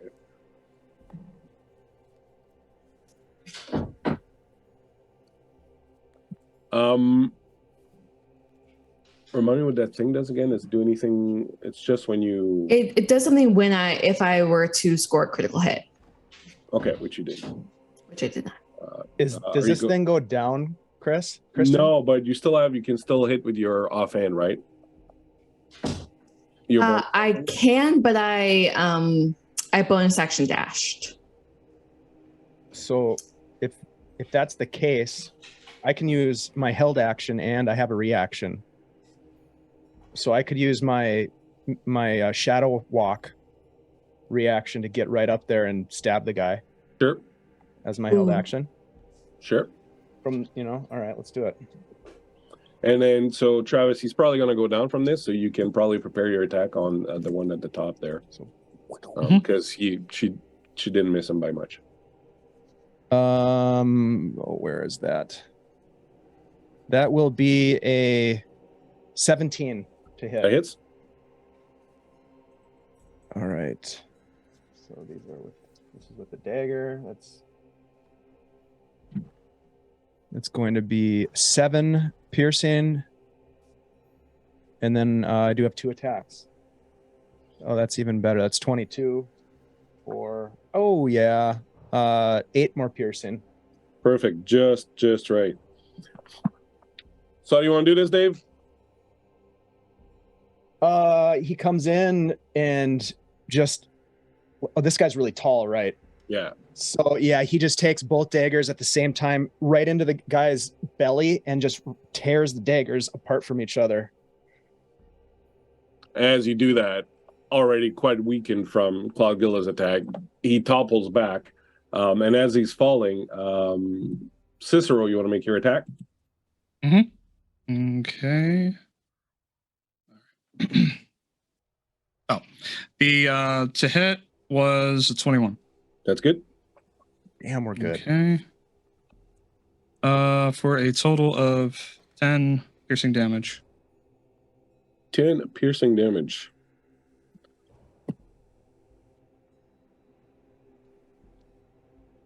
This one, how would you like to do him in? Nice. I get the killing hit? Yep. Okay. So, after, pretty much got tenderized here, when I had thrown the spear specifically, I had pretty much landed it to the point where whatever strength that they had to stand up was lost from getting right to the torso, and then dropped to their knee and immediately called it back and threw it right back into their head. Nice. Throw it in. He tilts forward. The Olaf is like, what the, as he sees your spear kind of go back and forth. This one crumbles to the ground. The other one is also down. Melkor, you hear movement coming up around this corner. You hear that. Did you hear that? Was that and then you see Abaddon just sort of land on the guy in front of you, and then, plunges in things. He's like, is that I hear something? Go check it out. And then you hear this one sort of coming around. And as he moves, he comes around and he doesn't spot you right away as he's looking at Abaddon and Claude Gilda. So if you want... Yep, I'm going to use my held action, and I'm going to attack this dude. Ask him a question. I'm going to ask him a question. Let's see. Really cleaving to the point over here. I got an 18 to hit. That's good. Got a sharp tongue. Mm-hmm. I like it. He takes 15 points of slashing damage. All right. Do you have a second attack? I do. Go for it. I got another 18. That's good. And he takes 14 from that one. Oh, nice. Just on the nose also. How do you do it? How do you do him from behind? So as he walks by me, I take both of those slashes and just the first one goes into his back, and then Melkor brings his axe back around and swipes at his head, and his head rolls off of his little. He topples to the ground dead also. Excellent. And this one's like, what's going on? And you see him like about to reach for like a horn or something, like he's going to blow a horn. Back up at the top, that would be Abaddon at 24. Oh my. You can see this one out of the corner of your eye has kind of reacted. Off to the left there, on the left side here? Yeah. Okay.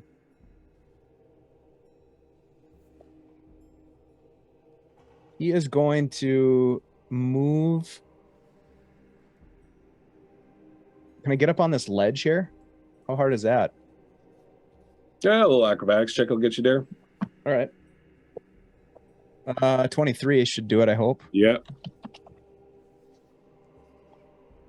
And then I'm going to cast a cantrip.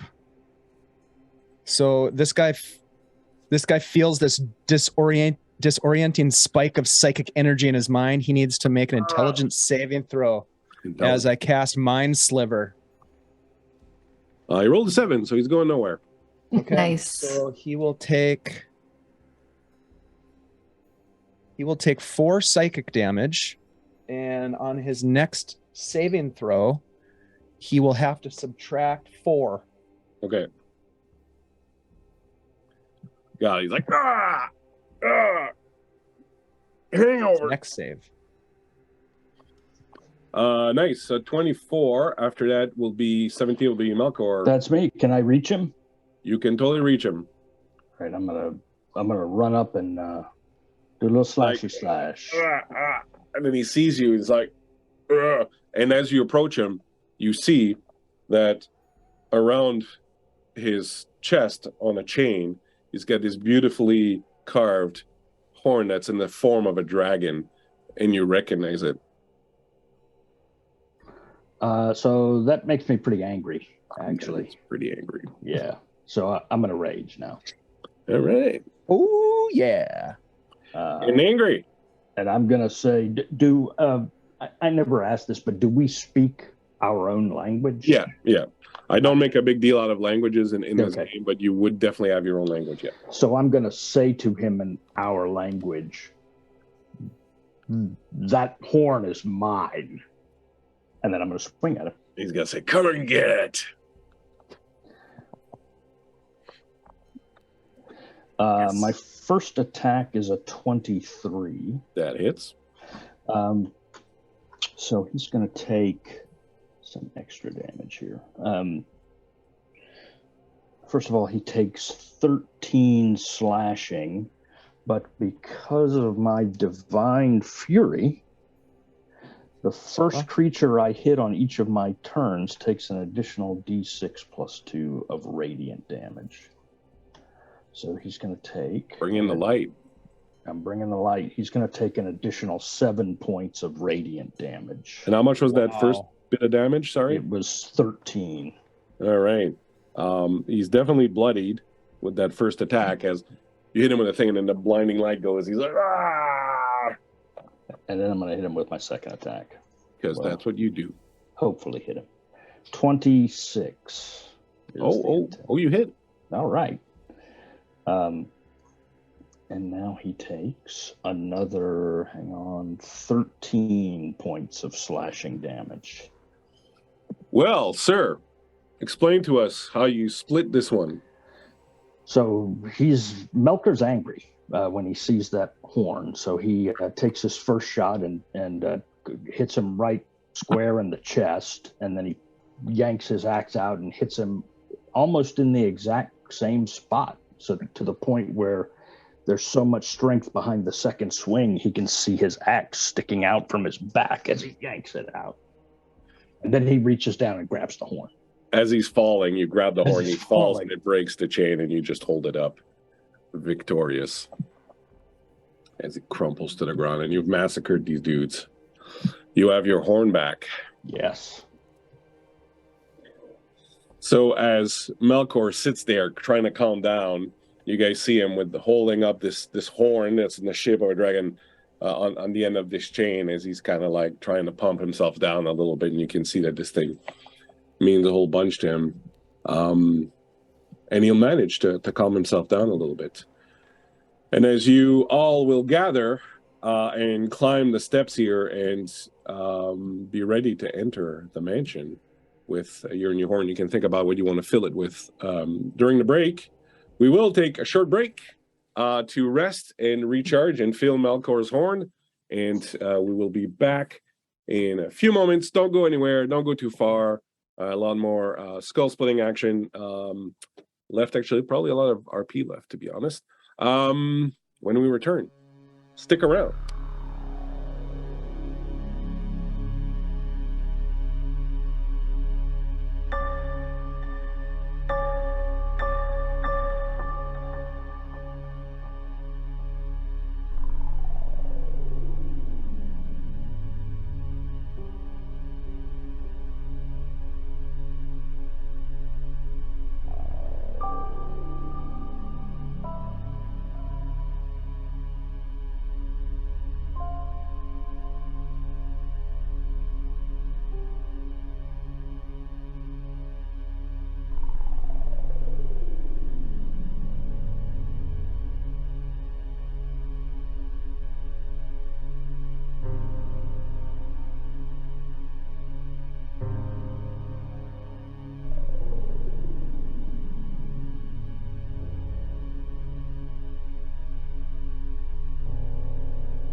all that Titan gore off of our armor and weapons.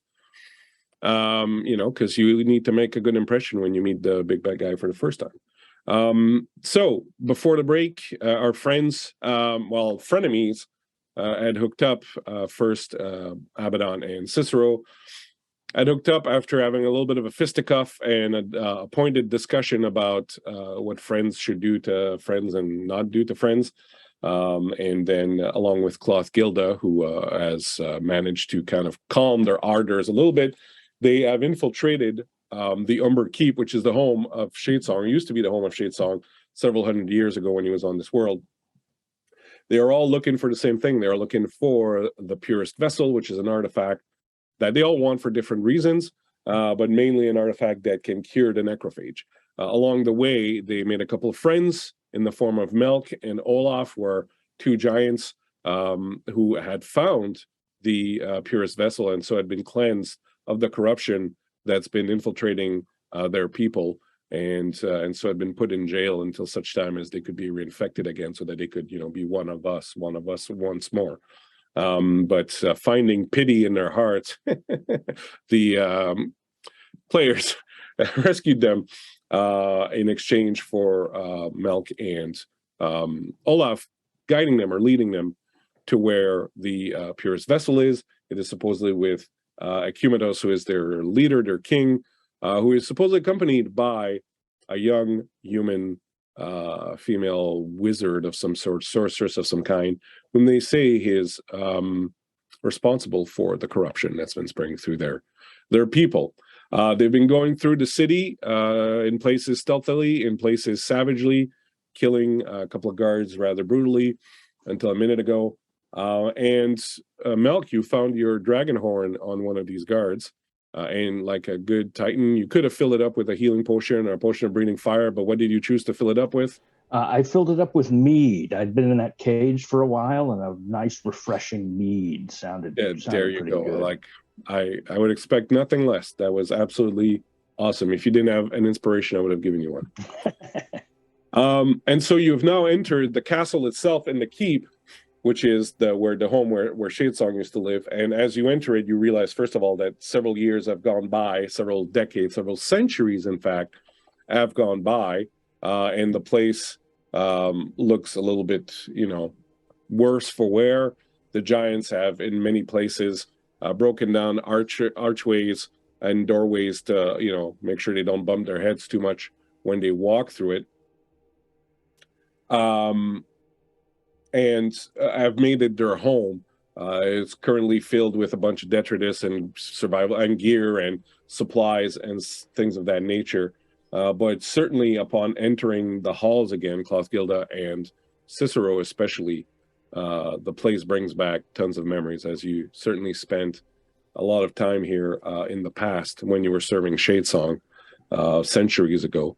And now as you're stepping back into this place, those old feelings are coming back. It's kind of like coming home in many ways. You know, if you put your hand on this wall, what it's going to feel like. When you step out of this door and you look to the right, there's the Great Hall where the troops used to dine. On the left is the supply room where the quartermaster used to hand out the gear that you needed when you were going on campaigns.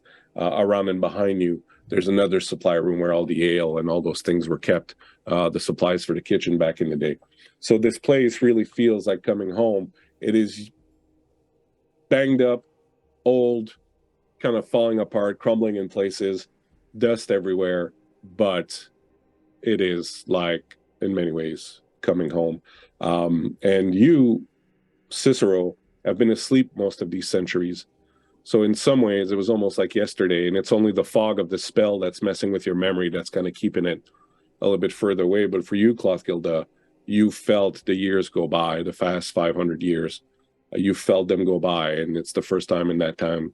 You might have come back at some point, a few times in between, but it's certainly been a very long time since you've been here, and that weight of that history and of Shadesong and all those things certainly weigh on you as you enter.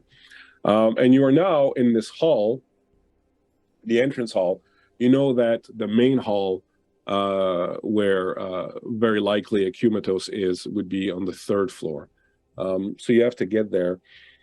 You do hear, as you step into this hall, you do hear the sounds of people eating and sort of feasting. So probably over in the dining room in the top corner, there's probably some soldiers, and there are probably some others. And in order to get to the stairs, you just have to get around to the back here, and the stairs are behind this door. This door leads to the downstairs, but it looks like it's barred and probably hasn't been used for a while.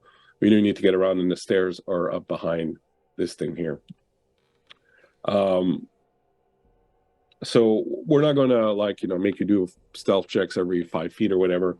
I just need you to give me an overall idea of who goes first, what do you do, how do you approach doing this, and then we'll just do like a group stealth check in general, instead of everyone kind of doing their thing. And unless you really, really fail terribly, then you should be fine. But yeah, so who would like to go first?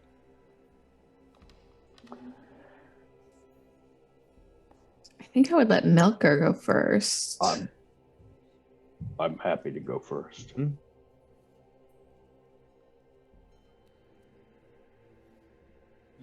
Yeah, Abaddon has no idea about this place. He doesn't remember anything, so he's not really leading. So, as you will, so we'll say Melk goes first. So Melk, you get to make the roll, as you will lead first. When you come around, you can hear that there's a couple people down here. There's maybe people over there, and there's definitely a group of people. So you don't want to dilly-dally around, but it shouldn't be too difficult to get back there. So if you want to give us a stealth roll, and I will give you advantage on it, as various people in your group could help out and do different things. So okay, I'm sure it'll be fine. Don't roll like a 3 and a 1, basically. Yeah. Okay, now you've jinxed me. And thanks to Techie Woman's Ghost, all of the players now have an advantage. All right. Thank you, Techie Woman's Ghost. Thank you. Thank you so much. Thank you. She haunts these halls, and we're very grateful for it. So I, with advantage, I rolled a 4 and a 20 and a 21. Okay, I thought you had led with talk about Me too. talk about burying the lead. Not a problem. So you will all manage to make your way around there without alerting presence, but I would like a few different things. I would like everyone except Melk to make perception checks, please.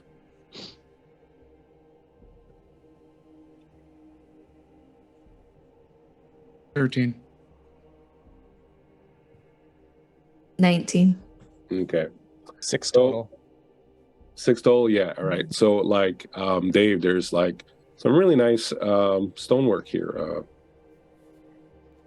You don't know anything about stonework, and you don't know why you're interested in it, but you're staring at it very intently, and it's holding your attention. You've never seen stone, or maybe because there's engraved in here somewhere, Abaddon plus Cloth Gilda from back in the day, or something like that. You don't know. That could never be the case. Your name was not Abaddon back then.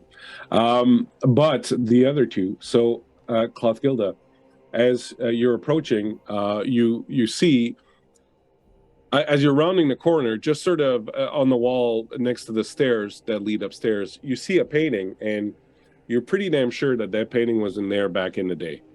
And not only that, but just looking at it, it's pretty clear that it's been put there quite recently. And this is the painting that you see. Allow me just to... I will put it on the map here so that everyone can see it.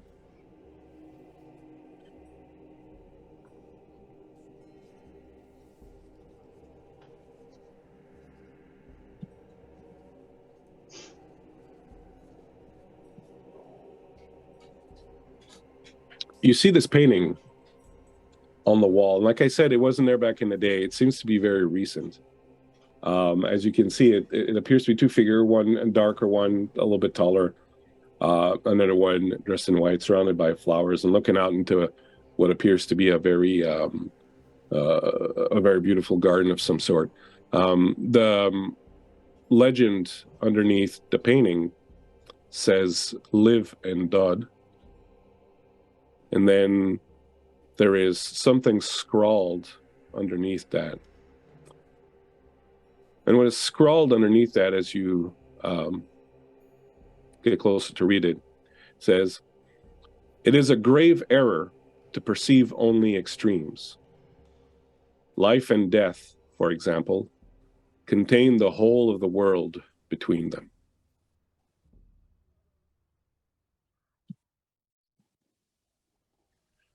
And as you see this painting, have you heard the expression, someone walking across your grave? So it's kind of that feeling you get of like this chill that kind of comes through you. And a chill that seems to come from very far away in your past and in your memories. And it leaves you very unsettled, and you can't really put your finger on it. There isn't anything out of place. You don't see anything. But you feel that kind of coldness that sort of settles in around you. Do you say or do anything, or do you just move on? Dealer's choice. Melker, when was this hung? Melkor, you've never seen this. Must be recent. I've never seen it. Yeah, we're not big art people. Well, we like singing and making music and carvings and things of that nature, but I can't remember any painters. Can you, Milk? No. No, maybe the sorceress has something to do with it. That'd be her style, wouldn't it? What can you tell us about this sorceress? Well, she's ensorcelled my people, given them this illness. She's corrupted our king, caused us to do terrible things. Yeah, she came to us at the end of last winter, maybe. She arrived in Kettleheim and approached our king. Back then, our king was Lofe. He was one of the ones that was the most aggrieved at what he considered to be the way the Jotuns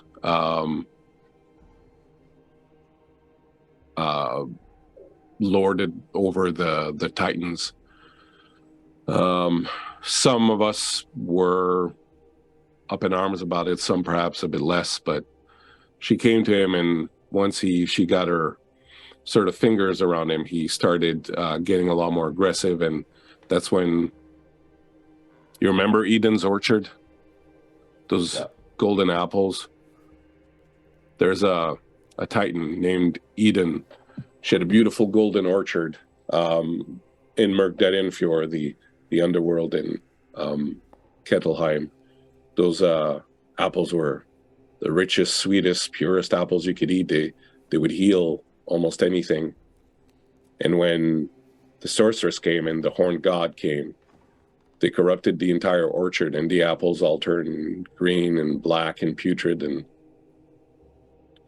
I don't really remember how it started, but we were all made to eat those apples, and that's when things started getting a little strange.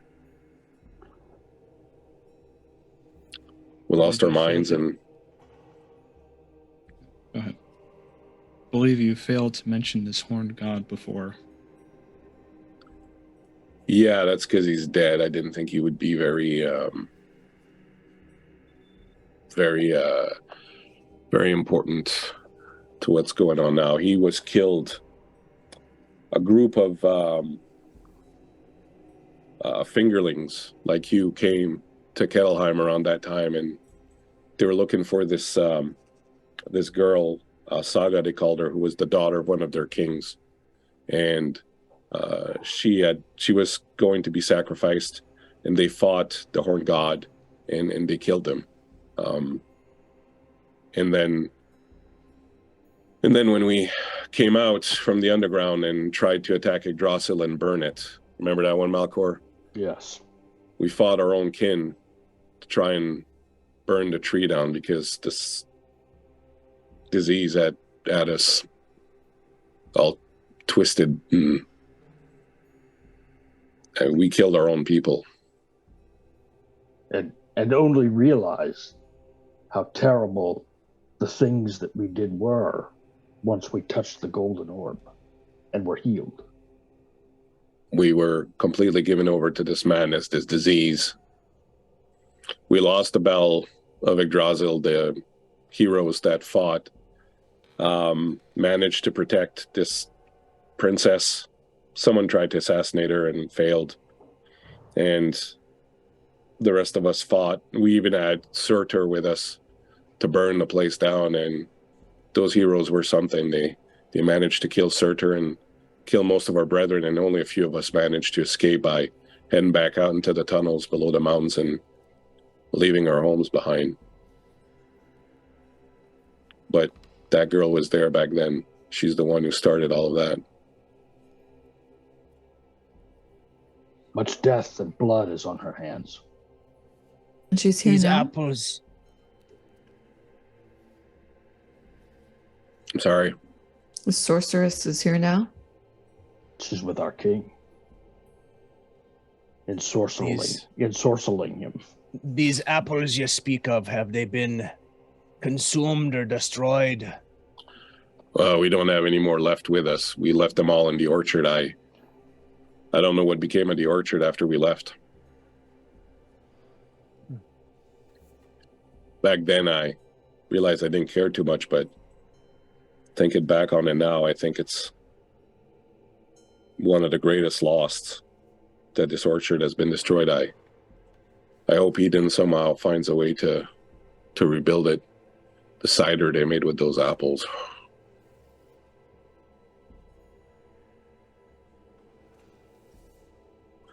Anyways, they're up there. We're not going to find them down here.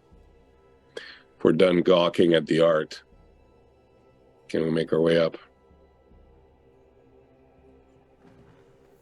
Abaddon, you feel nothing looking at this? I look at the painting and read the inscription.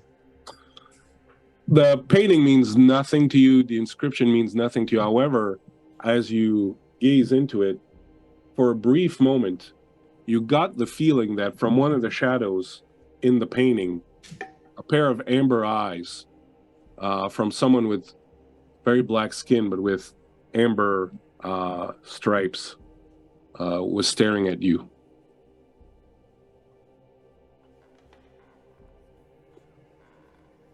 It is a painting of value, to be sure, but no, nothing. Inside your head, you hear, "Did you see something in the painting?"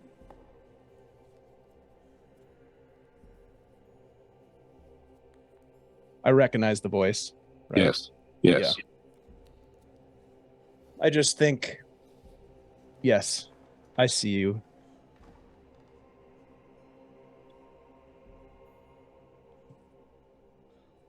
You hear nothing after that. You continue climbing. If you ever need me to repeat the inscription from the painting or whatever, just let me know. As you climb up, you arrive at the second floor. And much like the first floor, you can hear that there are people here. However, unless you really feel the need to, you don't really need to go traipsing through it, as you can just keep going up the stairs. However, as you get to the top of the stairs again, in this particular room,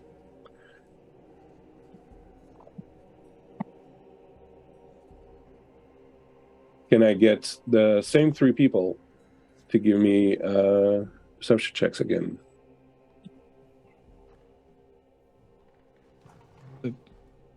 Perception, yeah. Can you remind who that was? Sorry. Yeah, the three of you, Abaddon, Cicero, and Clothgilda. Okay. Just a 12.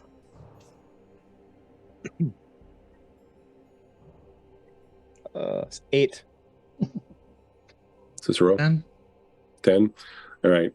So as you're climbing up, there's nothing else that sort of grabs your attention except that as you go around the room here to go up to the stairs, right? Because you got to go around here to go up the stairs. You can hear that there's sound, but this area doesn't seem to be overly occupied by the invaders. Although you do hear some snoring coming down from the bottom area there. As you turn around and come up to the other side, you see another painting hanging, and similar as the first one. It's not a painting that any of you recognize, but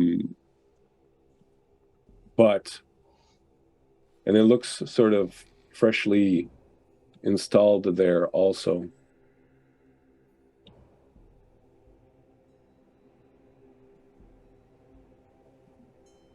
And in this painting, you can see the two figures, again, one of a male and one of a female. But now there's a hint of another shadowy presence hanging about them. This painting is entitled 3.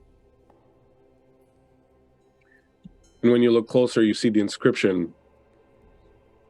But in between two places, there is always a liminal space, a place where shadows gather.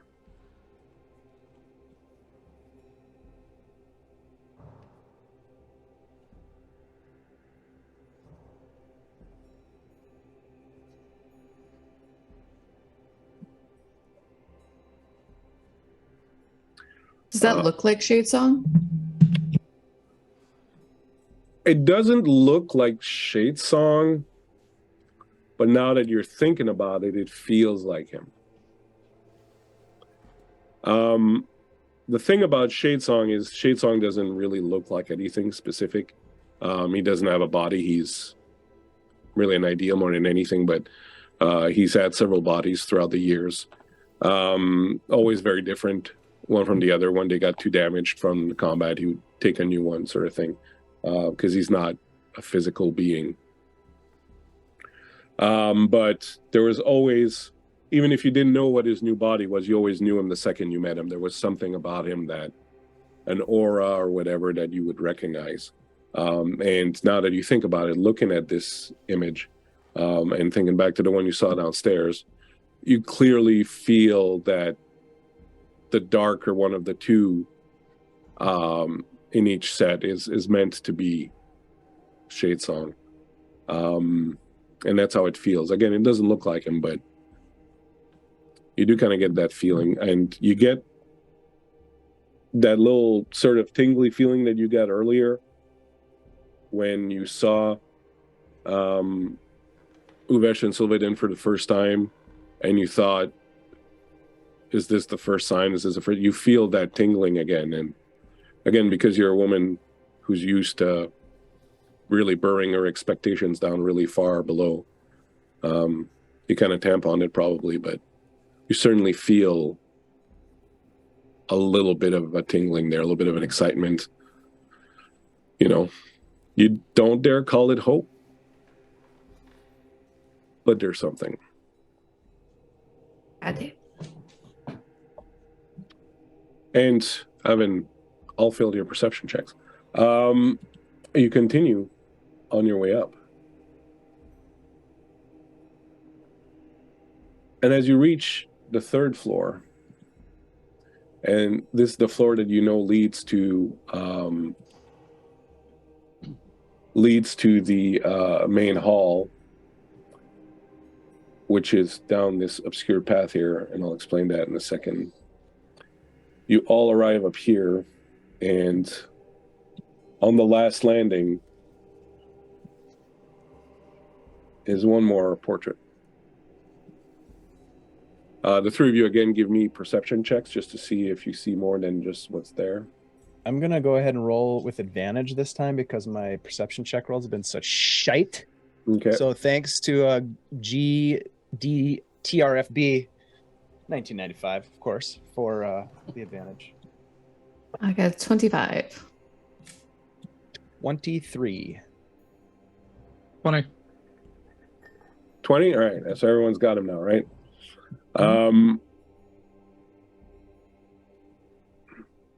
So you see this image now, and again, you get the feeling that, in this case, the one on the left feels again like Shadesong. But now there's that third, smaller image in between the two of them. This one is entitled The Three instead of just three. And the inscription at the bottom reads, "We often overlook the shadow, but that is where all things are, between life and death. It is the shadow that unites the two, that sits, lurking, always, between light and dark." And as you read that, all three of you will have different little things you notice. And we'll start with Cicero and Clothgilda. As you read the third inscription and see the painting, you look up, and down this hallway, which is darkened, but it's the hallway that leads to, I don't want to say the throne room, because it wasn't a throne room, but it's kind of what it was. It was the main hall where Shadesong would sit and receive people or make plans with his, really, his room. In the darkness of the hall, you see very briefly the two of you. This figure that seems to be standing in darkness, and the familiarity of it and the weight of it is literally like being in the presence of Shadesong again. You feel his ghost lingering right there and staring at you. And then when you look again, it's gone.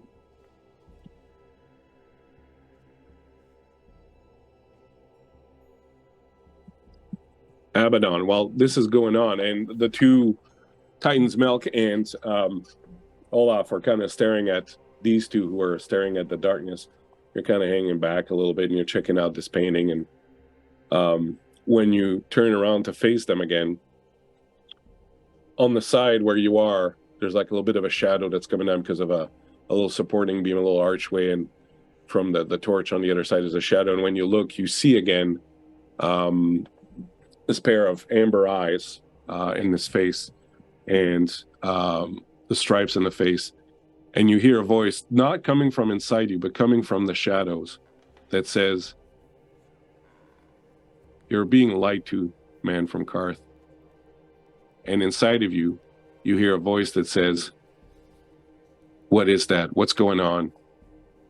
Don't listen to it. Just move on. Ignore it."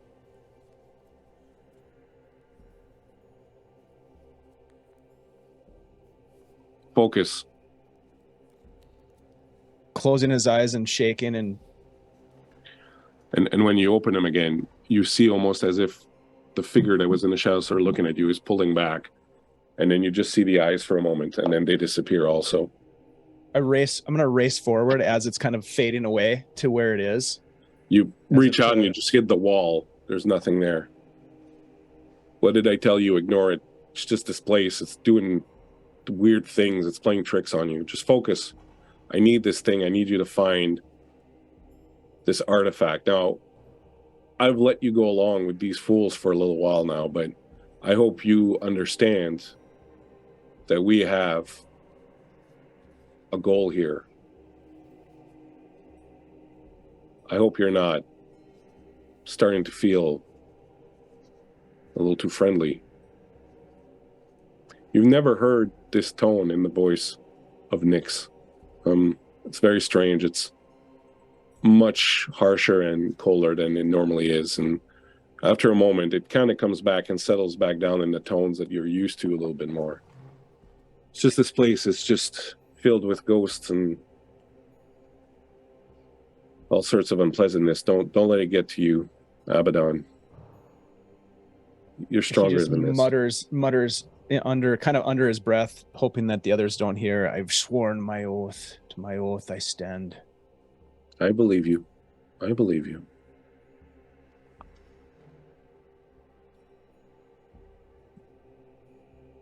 Meanwhile,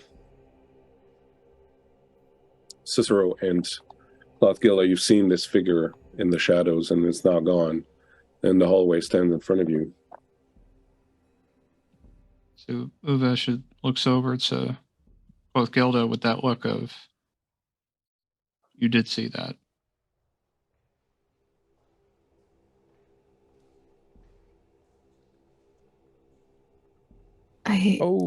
I saw it. It's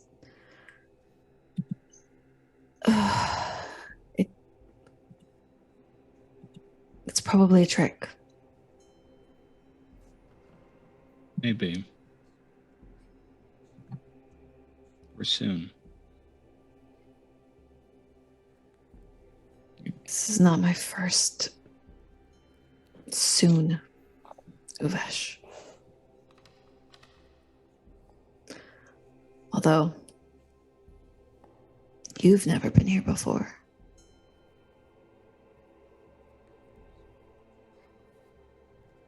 To be honest, I don't feel the years that pass by for you.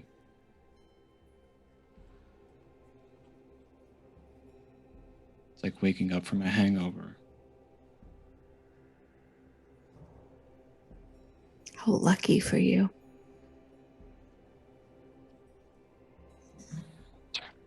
Right, with the dire cat over here. Where did this cat come from? Whose cat is this?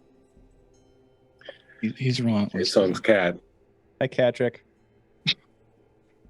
Anyways, Shadesong's cat? That's right. but He was a cat. He was a cat person. Feels right. Olaf looks at you, Melkor, and goes, "Are they all just staring at nothing and freaking out, or is it just me?" They seem to be haunted by pictures, paintings. I must admit, those were done in a style that I'm not quite fond of. I prefer a more naturalistic approach to painting, but I prefer bowls of fruit. Well, when your art critique is done, perhaps we can continue on, boys. We're not the ones standing in the hall staring at paintings. Well, technically, I'm staring in the corner of the shadows, but okay. But it's not much better.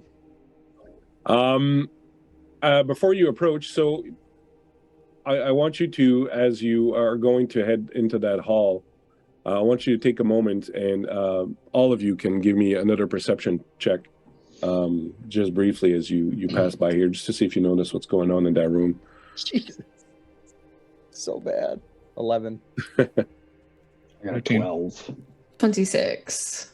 Real quick, shout out to Chaotic and Ryder and the crew for the raid. Thank you so much, you guys. Thank you. Thank you, Chaotic. So Clothgilla, you're probably the only one who notices then. What did you get, Travis? Sorry? A 13. Yeah, so you're probably the only one who notices Clothgilla, but as you all sort of leave to pile into this hallway, in this room, you notice a very strange sight of what looks like two humanoid rats standing about 4.5 feet tall on their hind legs, wearing leather aprons and very busy playing with different flasks, and they got like an alembic and a bunch of different like alchemy kind of things going on. And there's another one of these sort of rat beings that's in a cage in the corner, and he seems kind of out of it, but it looks like they've been regularly draining him of something, and it looks like they're busy making flasks of different types of potions and trying things. It's like one of the single weirdest sights you've ever seen in your life. Like there's bipedal rats in there doing alchemy. I just want to know, how you react to that.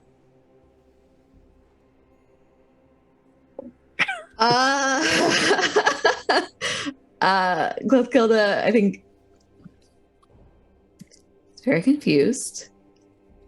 checks for a moment to make sure that she is conscious still and not hallucinating. I mean, it's been a rough night, but yeah. Uvesh, this is a new addition to the keep.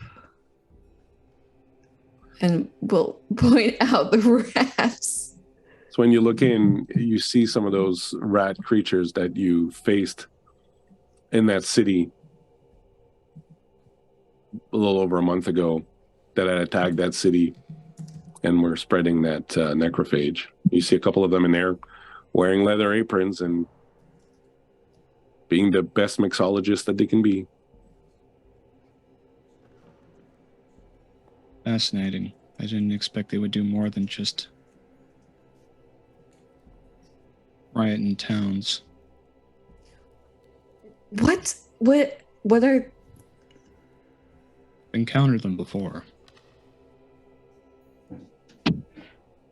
Do we kill them? Do we leave them?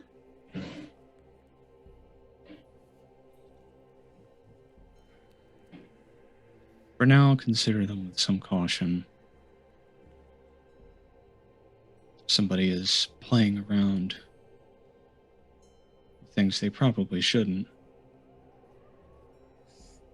Oh, none of my business if it's not going to bother us. But I don't imagine they're worth anything to us. So if they do, don't feel guilty of taking them out. Will do. And she'll leave the room. No problem. This is the most classic deadpan response you would expect from him. Can't believe you're leaving Walter White and Jesse just unmolested. We're going after the Gilda big is very fish. like, not my circus, not my monkeys. Yeah, right. We're going after the big fish here. Yeah. So, as you approach, you're on the other side of this door here. And as you approach the door, Milk and Olaf will stop you and go, the king and the sorceress are probably in there. There's probably going to be a number of guards with them. I don't think there's necessarily another way into this room unless you know different. How do you want to handle this? So I'm going to say that if Gilda wanted, she could sort of climb up and stealthily kind of take a look up here and get the layout of the place and sort of where people are and whatnot. So that you know sort of what's ahead there. Melker, is it? Give Clothgilda a boost up so she can see through them their grates. He'll look at her to see if, sort of look at her to see if she wants him to do that. That's a well-mannered Titan.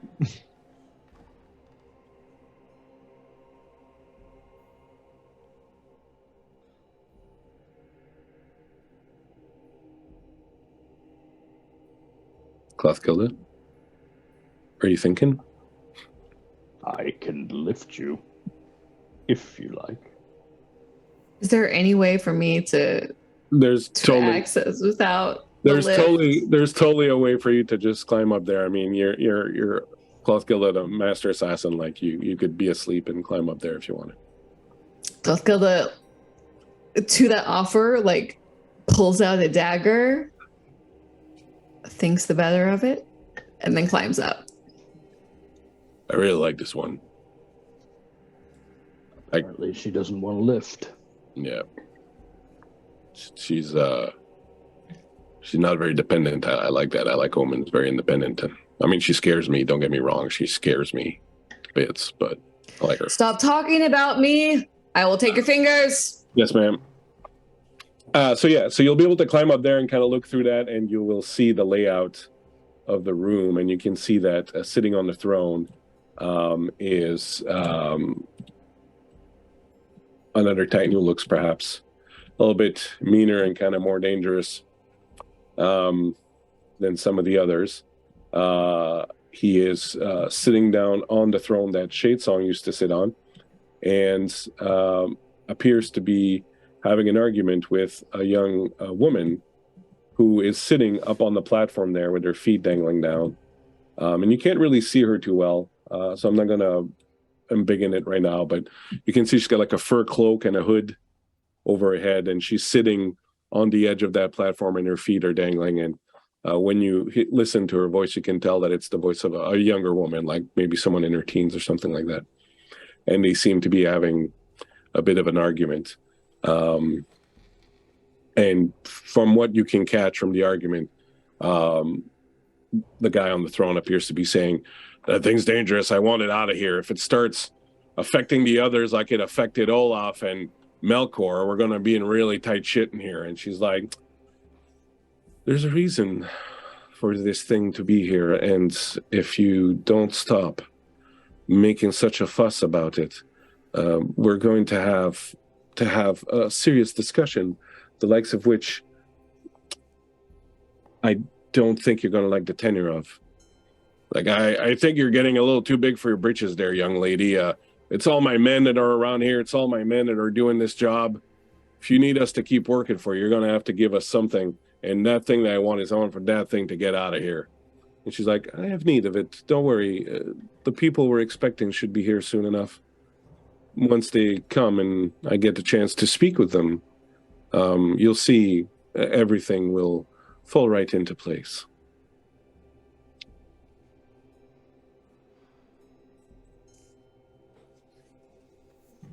When Melkor hears the voice, the sorceress's voice, he starts to not loudly, but a low, almost like a growl. He's getting angry. Olaf will put a hand on his shoulder and go, I know what you're feeling, Melk. I feel it too, but I think we got to be smart here. We got to wait and see what happens. There's a lot of stuff in there we don't understand. I think if we kill the sorceress, the ensorcelment ends. I think so too, but I don't think that's going to be as easy as we would like it to be. She's ensorcelled, as you like to say, much more powerful than you and I. Akumatos, is not the sharpest knife in the drawer, but talk about a Titan who's been around a while and who's seen some stuff. I mean, to rise to leadership after Lofe fell. We have a chance to end this now and put a rest to all the evil deeds that we've done. We can make up for that. We've lost so many. It ends now. We're going to have a chance. But I don't know that I want to put these three on our backs either. There's just two of us. We only have to kill one of them. I hear you. How far down are they? Well, I don't know, like maybe 15 feet from where you are. Mm-hmm. Yeah, maybe like 15 feet, 15 to 20 feet. The hall would be like taller than that, but you're about halfway up, so you could conceivably try to crawl in if you wanted.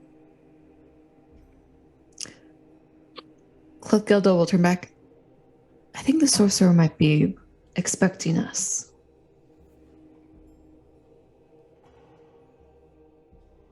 What do you recommend then?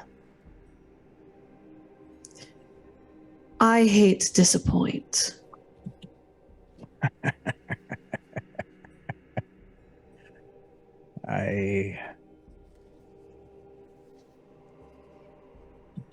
Dangerous.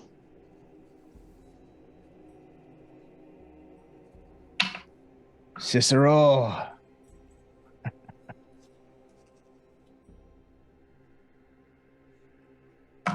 Call me that. It's Uvesh. Thank you.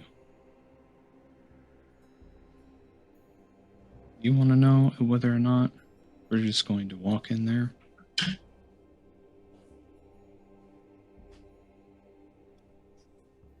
Do we even need to know what she wants? I don't think so. We came here for one thing. She has it. She needs to get away from it. It's our house. Should we go greet our guests? Uninvited guests, Wes.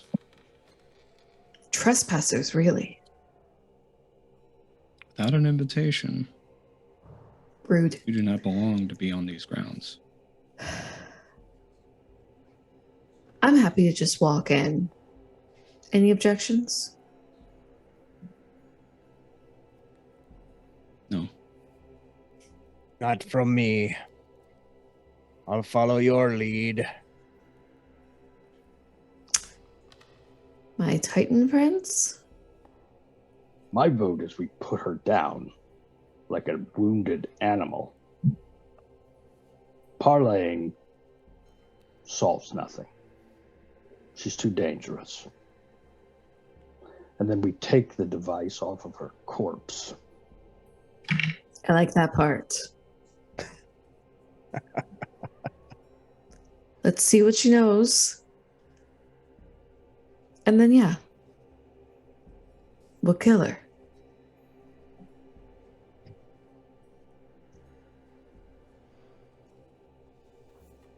I have no clue what's going on. Great. Wonderful. Well, that's 4 out of 5. That seems like enough. Will I open the door then? Make myself useful? No objection here? Pulls out his two-handed hammer. He's like, I'm polite. I like to knock. I'll just use the hammer. And he winds back and he crunches that hammer right in the middle of it, and the door just splits open, flying wide open. The 2 guards that are on either side of it sort of jump back and draw weapons as pieces of this door and the timber just go flying inside the door. And I'm just going to kind of put you guys here, and you can reorder yourself if you want to be in a different position or whatnot. But that door done got hit solid. So position yourself however you want. You can move your characters around. The guards will these Titans will draw their weapons as you come in. Other one up there also. The king will sort of look up, and these will kind of start moving in, and you'll just hear the girl say, finally. She gets up and comes over here. So what I would like to know is, what do you do? Like, if you're like just waiting to see what happens, that's fine. Say that. If you want to do something else, I just want to give everyone a chance to react however they want upon walking into this room, and then we'll take it from whatever you guys decide to do. You want to roll reaction and then go by reaction, or do you want to just speak out? I'm going to cast Mind Sliver on the sorceress. That would be the first thing I would do. All right. I would hold a dagger, like a ranged dagger attack. And if they attack us, then I'll throw it at the sorceress. Okay. Melker would rage, and he would charge the sorceress. Okay. Travis, Cicero, Uvesh. So many names. In the very brief chance I get the brief moment before I get to decide, do I see any hints of what we've been looking for this whole time? No, you don't see physically anything. No, there's nothing here that makes you think, oh yeah, right there, that's the thing, you know. Okay.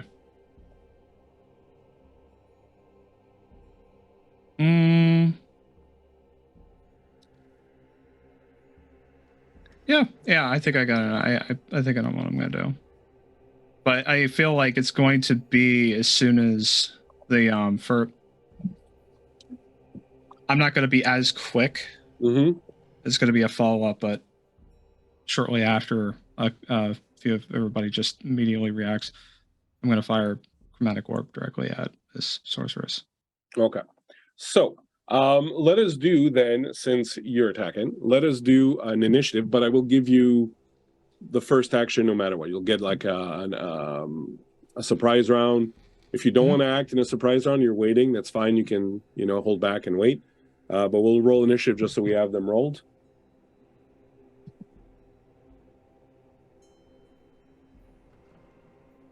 Nine. I think I have 10. Terrible initiative. Yeah. My dice Mine's hate looking me. pretty Right, good I got now. pretty terrible. Oh yeah, that's right. I got to put it on my token. Oh yes. There we go. I managed to roll the same thing for this game. Pretty terrible, as everyone kind of just freezes for a moment. What'd you get? A 10. All right. So, well, fittingly enough, Milk, the door breaks open. These guys are walking in. You're not too sure what's going on, but you're like, fuck it, YOLO. We're going to end it right now. I love it. Go for it. All right. Can I reach her? Yeah. So, again, the room is not super huge. So I'm going to say it's just one zone. So feel free to go anywhere on the first floor that you want. However, she's up on the balcony. So that would cost you your action to climb up there unless there's something else you can do to get up there or whatever. But to get on top of that platform and to get on top of this platform, that will cost you like your full movement kind of thing, your action to kind of climb up there. So how high up is it? I mean, I'm a pretty tall fella. Yeah, you're a pretty tall fellow. So I will say it's probably just like you could probably like grab the platform and pull yourself up. It's still going to be an action to climb up there. But I can't swing at her from where I am. As a bonus action, you could your action would be to climb, and then if you have a bonus action, you could do an attack if you have that. I guess what I'm asking is the only way I can swing at her is if I climb up onto the platform with her. I can't reach her from where I am. Yeah, unless you find a way to bring her down, maybe, or something to that effect. Well, where is she standing on the platform? She's right there on the edge of where the platform is, and the platform is being supported by a couple pillars in the corners there, here and here, or the main support. So I don't know if you had an axe and were to attack those pillars, it would probably bring the platform down, for example. Yeah, I think you might not be able to swing at her this round, but I got you. But I can use my surprise round to attack the support pillar. Whoops! I'm moving your guy, and I didn't even. No, that's fine. This pillar right here is a support pillar, is what you're saying. Yeah, that one, and then there's one there.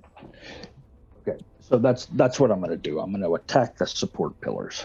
All right, no problem. You don't even need to roll. You got 2 actions, right? You got 2 attacks? I have 2 attacks, yeah. All right, so as you come running in, you pass by the first one, and with your axe, you swing and break it, and the guy that's up there is like, oh, and he's really heavy, being a Titan also, and you can hear it crack, and, the Titan that's up there is like, what the, and he's kind of trying to hold on. And then as you move further and get to the top of that one, she watches you sort of run towards with, she looks kind of curious, she's like, oh, that's interesting. What is he doing, sort of thing? And then you get to there, and your axe swings through the stairs and through that other support pillar. I mean, you just smoke those things like they're like, breadsticks. You're just right through them, and the platform creaks and cracks. This one comes tumbling off of it and tumbles down to the ground. She had an action at 17, so she's going to use it. And just before the platform breaks, she's going to shadow step over to here. Just as the platform sort of comes crushing down, you see her poof in a flash of dark smoke, and she just reappears at the other end and then turns around. And when as I'm crushing the second support beam, before she does that, I'm going to yell out, "Your sorcery ends today." Very Conan-ish of you. Yeah, Like, feels like it. cool. And she gives a little giggle and sort of puffs away and smoking. And then when she does, you can finally see her. So I'll just show you sort of what she looks like. And she has a sword on her back, and the sword appears to be made of just like writhing shadows and smoke. And she looks like she's 14, 15-year-old human girl. She's carrying an apple. No, but she would have a couple like in a little net bag around her belt.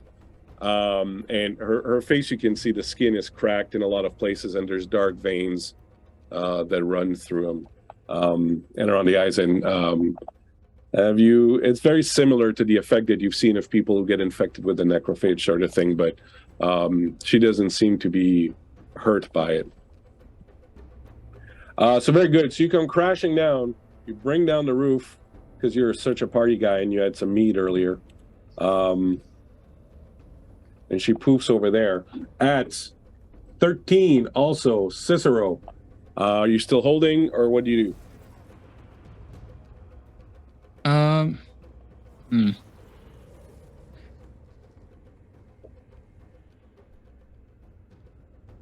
You know what? I'm still holding, actually. There's a bit there's like I had my initial thoughts, and now I'm delaying a little bit. Just because I need to see just a bit more, and then I'll have my decision. Okay, no problem. So you're holding up. Next up would be Clothgilda. Oh no, sorry, there's a whole bunch of people. No, Melkor went into 3. Yeah, Clothgilda, please go at 10. Okay. I was holding until they attacked. Haven't really. They look like they will. Like, to be honest. Okay. Now that Conan there has gone in and gone all in and all that, like they look like they're, unless someone yells out some order for them to stop at some point. At this point, they look. Got it. Okay, then I will switch ideas, and instead of trying to throw a dagger, I will turn towards the one that's coming at us the closest and try to attack with my rapier. Your rapier. Rapier.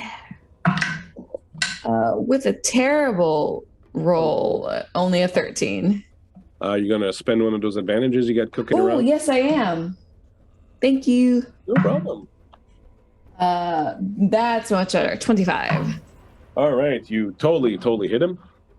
Amazing. Then it is 10 piercing. Is anyone within? Yeah, let's see. Hang on, if I've got rakish. No other creatures. Yeah, no. I unfortunately. Well, actually, I don't think anyone else is within 5 feet of us. No. Okay, then I do have sneak attack. Go for it. Amazing. Hell yeah. Sneaker attack. 15. So total is 25 points of damage. That's good. 25 points of damage. So with the total of 25, he is dreadfully wounded. He falls to the ground. He doesn't appear dead yet, but he falls to the ground and like he's clutching at his wound that you've done, this massive wound. And like I said, he's not dead, but he looks to be quite close. Do you have a bonus action you want to take, or? I think I will disengage, leave him for the others, and head over to this fellow. Alrighty.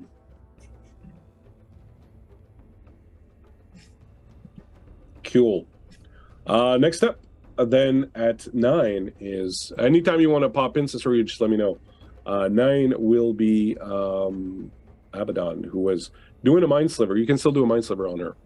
Yeah, that's what I did sort of on that surprise round. So she needs to make a intelligence saving throw, please. Okay. It's a 19. Yeah, she saves.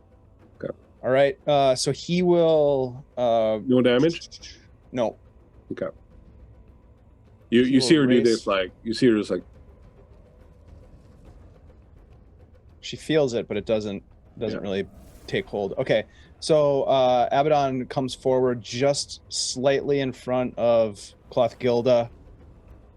He has his longsword drawn, and he kind of reaches out with his other hand, palm up, and the shadows from sort of around the space within 30 feet sort of start to swirl about, and then they start to shriek this wail of lamentation. And I need all 3 of those brutes, and actually anybody in 30 feet would all hear the friendlies this. also, yeah. Yeah, the friendlies would hear this too. It's like the shadows begin to weep and cry and call out in pain and suffering. But the 3 enemies need to make a wisdom saving throw. So 30 feet, you said? Yep. So I think it should hit all 3 of those. It's going to hit everyone around you and up to Melkor, and the other 2 back there are at 35 feet. So it's going to affect, I'll give you that one there on the left, but it's going to affect Melkor and up to this guy here.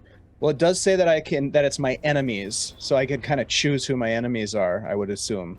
Yeah, but the friendlies who are in it too have to make that saving throw. Oh, okay. Well, it's sorry, guys. Wisdom saving throws, please. Should be fine. Says the guy who just charged the sorceress. Ooh. I got a 16.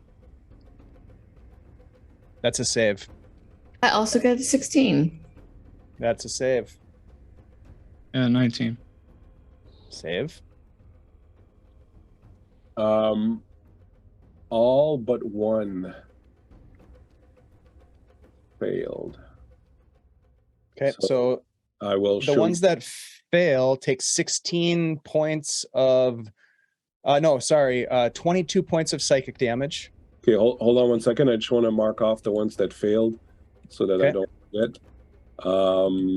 You guys all saved the friendlies? Yeah.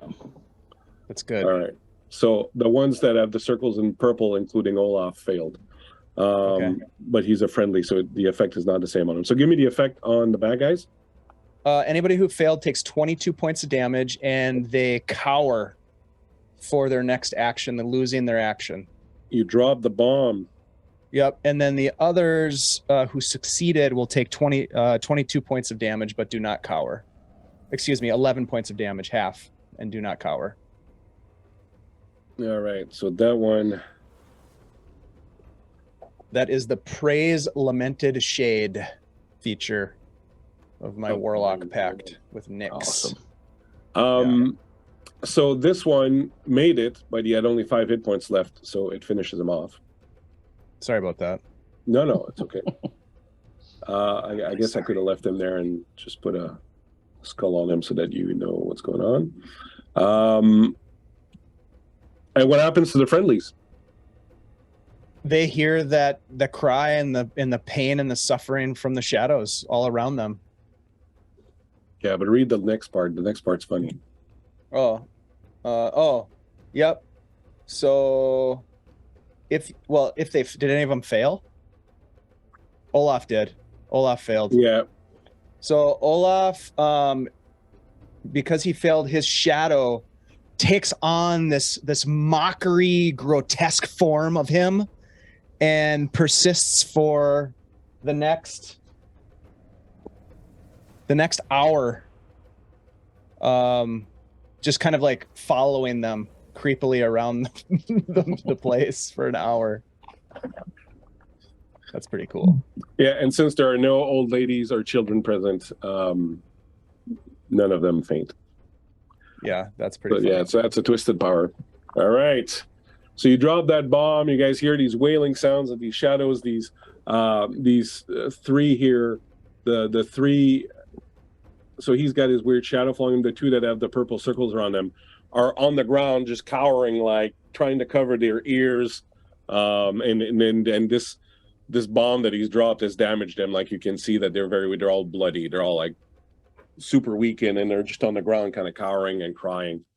Of course, I got to say something epic too. So Abaddon says a little bit more loudly, "Darkness holds the light in its embrace." The girl seems impressed. Right. And you guys look at Abaddon in a whole new way. So that was at 9. At 7, this one's going to this one had failed also, so he's also cowering. All right, this one being the last one kind of happening is going to go against Melk, I guess. And the king will also sort of come down and make his way up to you guys. All right, so Melk, one of them is coming at you with his axe up in the air. He rolls a 4 and misses. Rolls an 8 and misses. It takes a couple of swings at you and really doesn't do much more than that. The king, however, is coming at you. He sees Abaddon has done some sort of dark sorcery that has caused much consternation amongst his people. Now we hate sorcerers. Yeah, we hate sorcerers. He is going to rage because that's what barbarians do best. +2 melee damage.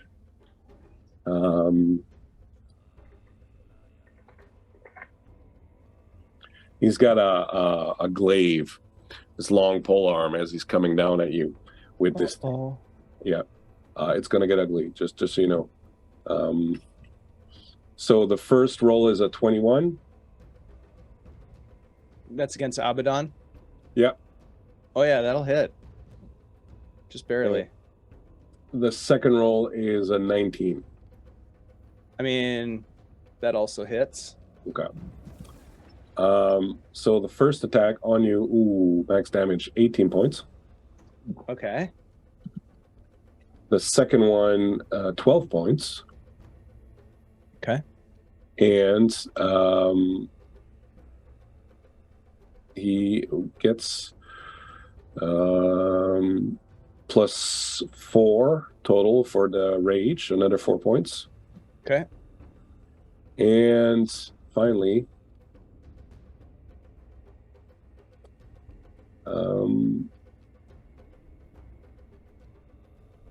with his frenzy attack, where he can make a single melee weapon attack as a bonus action on each of your turns after this one. So he's not going to do that now. All right, that's it. So he comes in swinging like a madman at you and crunches you twice with his huge glaive, like, "Rawr! To hell with you and your darkness." Massive gash through Abaddon, and Abaddon just falls backward like in slow motion, hits the ground. Shadows kind of swirl about, and he's unconscious. Wow. Thonk. All right. Next up. 7. Cicero, unless you're going to act, we're going to go back to the top. So, yeah, I'm going to at least give the opportunity to do something in our big rush here. So he had pulled out that stone, that glint stone, for a moment, and then second guess, and then decides instead to just snap a firebolt at one of the cowering men that have already been wounded. Okay, go for it. That is a 22 to hit. That hits. Okay.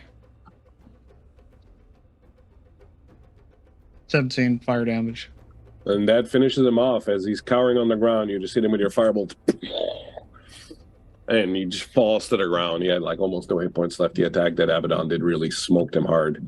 Do you wish to move or? Yes, actually. So I'm going to move. I'm thinking, I'm going to pass Bothgilda, and as I'm more or less in a more brisk walk, is a little uncharacteristic of how he's been behaving lately. As he's doing that, you see it's almost like he had thrown his arm into the air, and it's like his arm kind of disappeared for a second, and it's like the sword he had on his side had disappeared. He pulled it back out of from nowhere, and you see that it's now wreathing in a dark energy. So use the ability from the shroud. All right. I like it when you step through that shroud. It's always fun. Like rolling on that weird table, but we'll see what happens. All right, cool. Back to the top then. At 13, Melkor. So She doesn't do anything. At 17, she just sort of sits down again on the edge of that thing. So I'm moving your guy again because I don't know the difference between right and left click. I'm gonna attack this guy. All right. He's in your grill, so Yeah. Well, he started it, I guess. yeah. All right. Remembered you and you owed him money. A 24 for the first hit. That hits. So he's going to take 17 slashing, but he's also going to take the radiant damage. All right. Give it to me. And he takes another 7 points of radiant damage. He's not happy. Well, I'm going to swing at him a second time. He's bloodied. And I got a 24. That hits. And he takes another 10 points of damage. And that's enough to finish him off All as right. you crunch through him. Nice. And You can move. I'm going to move, and I take it I can get to her. Yep. So I'm gonna charge. I'm gonna leap over this guy's body as it's falling to the ground, and I'm just gonna charge the sorceress with a blood-curdling scream and my axe in the air. She's And like, I'm gonna stop because that's all I got. she's like, oh my. But next round. Next round, she's getting it. All right. 13, then it's Clothguild. No, 13, Cicero. Okay. So You I've see gone up to, Abaddon just drop. yeah, I do take note of that specifically. Although Uvesh doesn't seem like he's too concerned. It's almost, it's something that we kind of just all the time. lose concern for after a while, after so long. Collateral damage. And this is while this raging beast meat is just charging through and swinging. He's coming in swinging. I'm going to more gracefully use the short sword that I had already drawn specifically against him. Okay. So the first one is an 18 to hit, and the second one is a 27 to hit. They both hit. Okay. So that is 10 damage on the first one Okay. and 10 damage on the second one. All right. Seems to be taking a bit less damage, of course, because he's raging. Mhm. But you get some damage down on him. Cool. Clothguild at 10.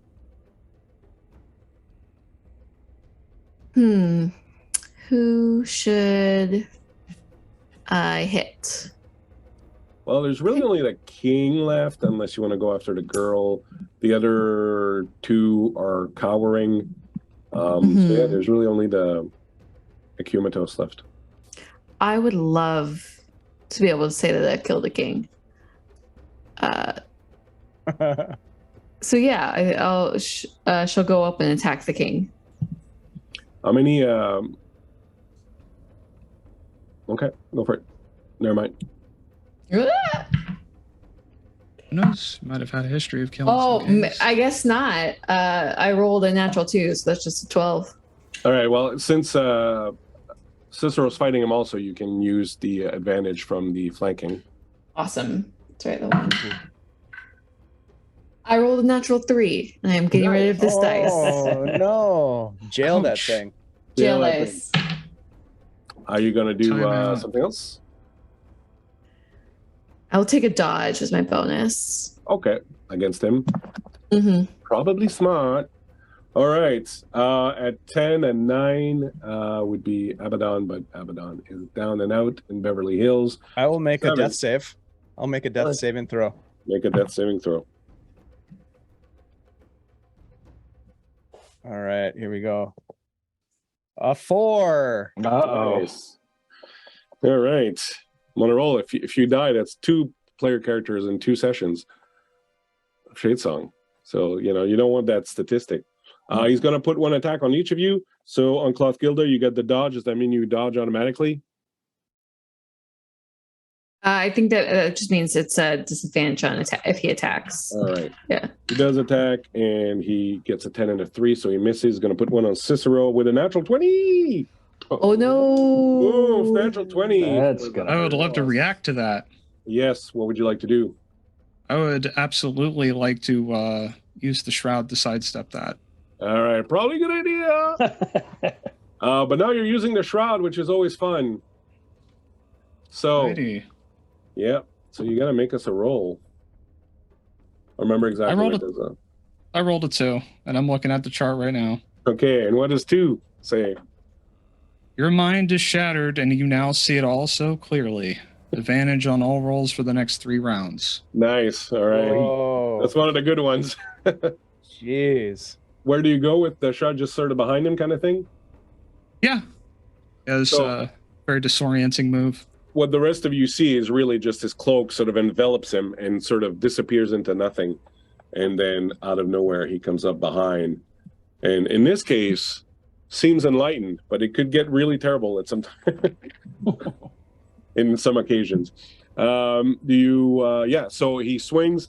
His glaive comes in, and man, that thing was coming for you and your descendants. Like, it was going to kill you and your family for 3 generations on either side, and it buries itself into the ground, and parts of the concrete flooring just sort of explode under his massive attack.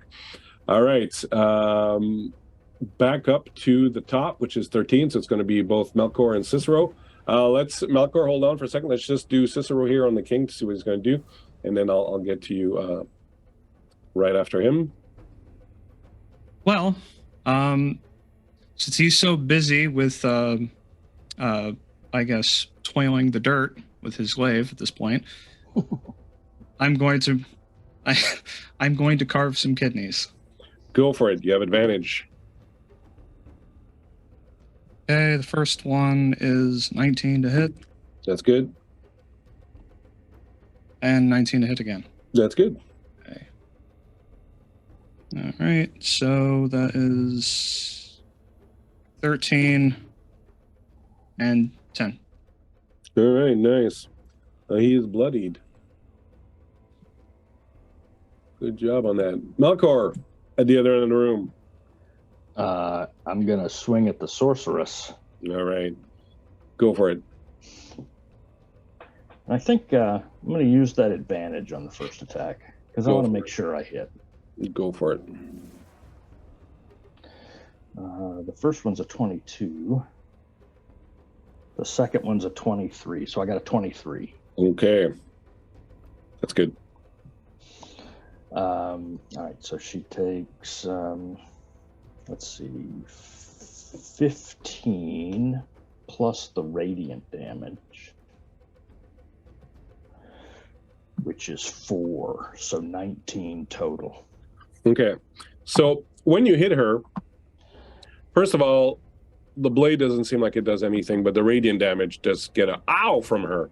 And you can see that the radiant damage has hurt her. She's so small and so, light that when you barrel into her with your strength and with your axe, like you send her flying, and she flies off and just kind of lands in a heap on the ground there in front of the thing, like just on the ground. It's like, but it's clear the blade didn't do anything. But the damage, the radiant damage did. You can, if you want, step up to her and take your second attack if you want. Well, question first. Even though the blade's magical, it didn't seem to hurt her? Yep. Yikes. How about was she holding the device? No, you don't see it Oh, anywhere. I didn't see it. Okay. No. All right. Well, I'm going to walk up to her and swing at her again. Go for it. And after that, it's going to be Klothgilda. If you want to ready your attacks on the king, Klothgilda, because we're running a little late. Awesome. I got a 10 to hit. All right. So that's your second hit. You're kind of imbalanced because she kind of flew in. You kind of try to go after her, but you kind of hit just a little bit short, sort of missing her. And she's like kind of trying to get up. And she's like, I would really like it if you stopped doing that. This ends now. And Klothgilda? 25 to hit the king. That's good. That hits. Amazing. And since no, there are people within 5 feet of us. Okay. Yep. Go to Dang it. No problem. I'll just do a normal hit then. Yeah, but you do have flanking, right? Because Cicero's in there, so you should be able to get your sneak attack. Oh, that's right. Because of the advantage. Excellent. Amazing. So that's 11 without sneak attack. And then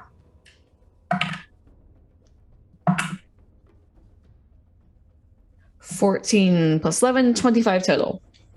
All right, Klothgilda Kingslayer, how would you like to do this? Nice. That sounds like exactly what she wants to hear. I think she takes the sword and just runs it through the king's heart very casually, seemingly without effort. Just like in butter. Yeah. He looks really surprised, and he's like, that doesn't hurt. And then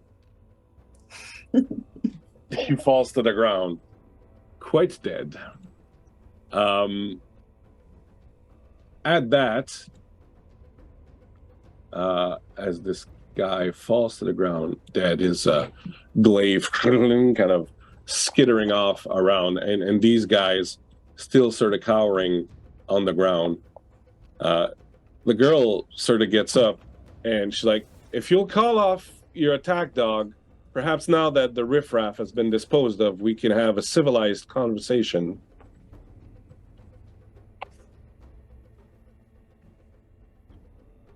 Will anyone do anything? Do I get I'll to roll do a something? death save. No, Dave, don't roll a death save. I really want to. Well, go ahead, but go for it. No, I'll wait until I'm told. All right. So quickly around the table. What are you doing, Malik? You're going to attack? Oh, yeah. All right. Klothgilda and Cicero. I'll hold. Okay. Cicero looks in her in this person's direction, and you could, just with everything that was going on, you could smell. He smells like soot and ozone. Like the iris of his eyes are like kind of fractured. He's staring directly into her eyes.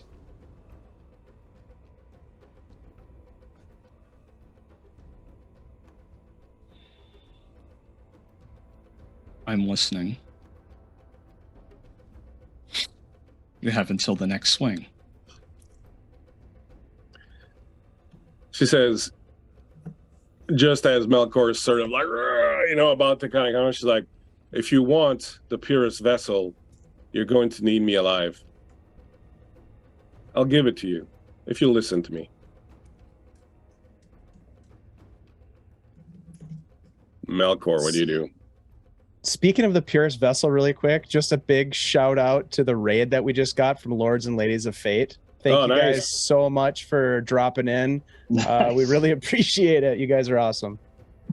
Sorry, just at the moment, go ahead. Just at the moment. I know. Melkor, you're up there with the axe, and it's about to come down on her.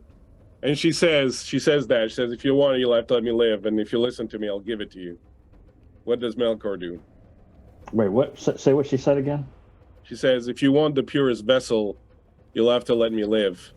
And if you listen to me, I'll give it to you.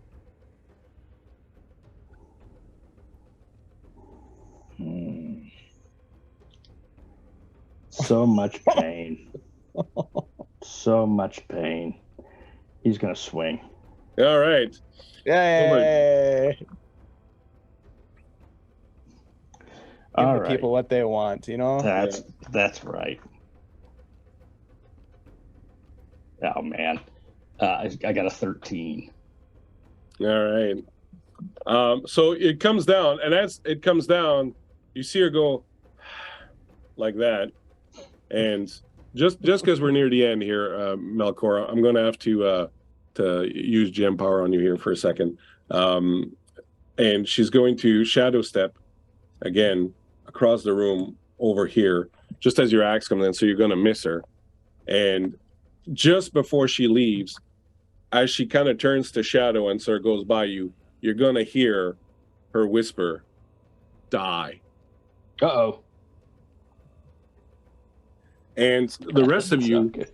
are going to see Melkor, like a tree, just fall down, face first, Uh-oh. slant down into the floor. And she will pop in behind you, and she will go, "Shall we talk then?" And when you turn around, one thing you notice is that Abaddon's not there anymore.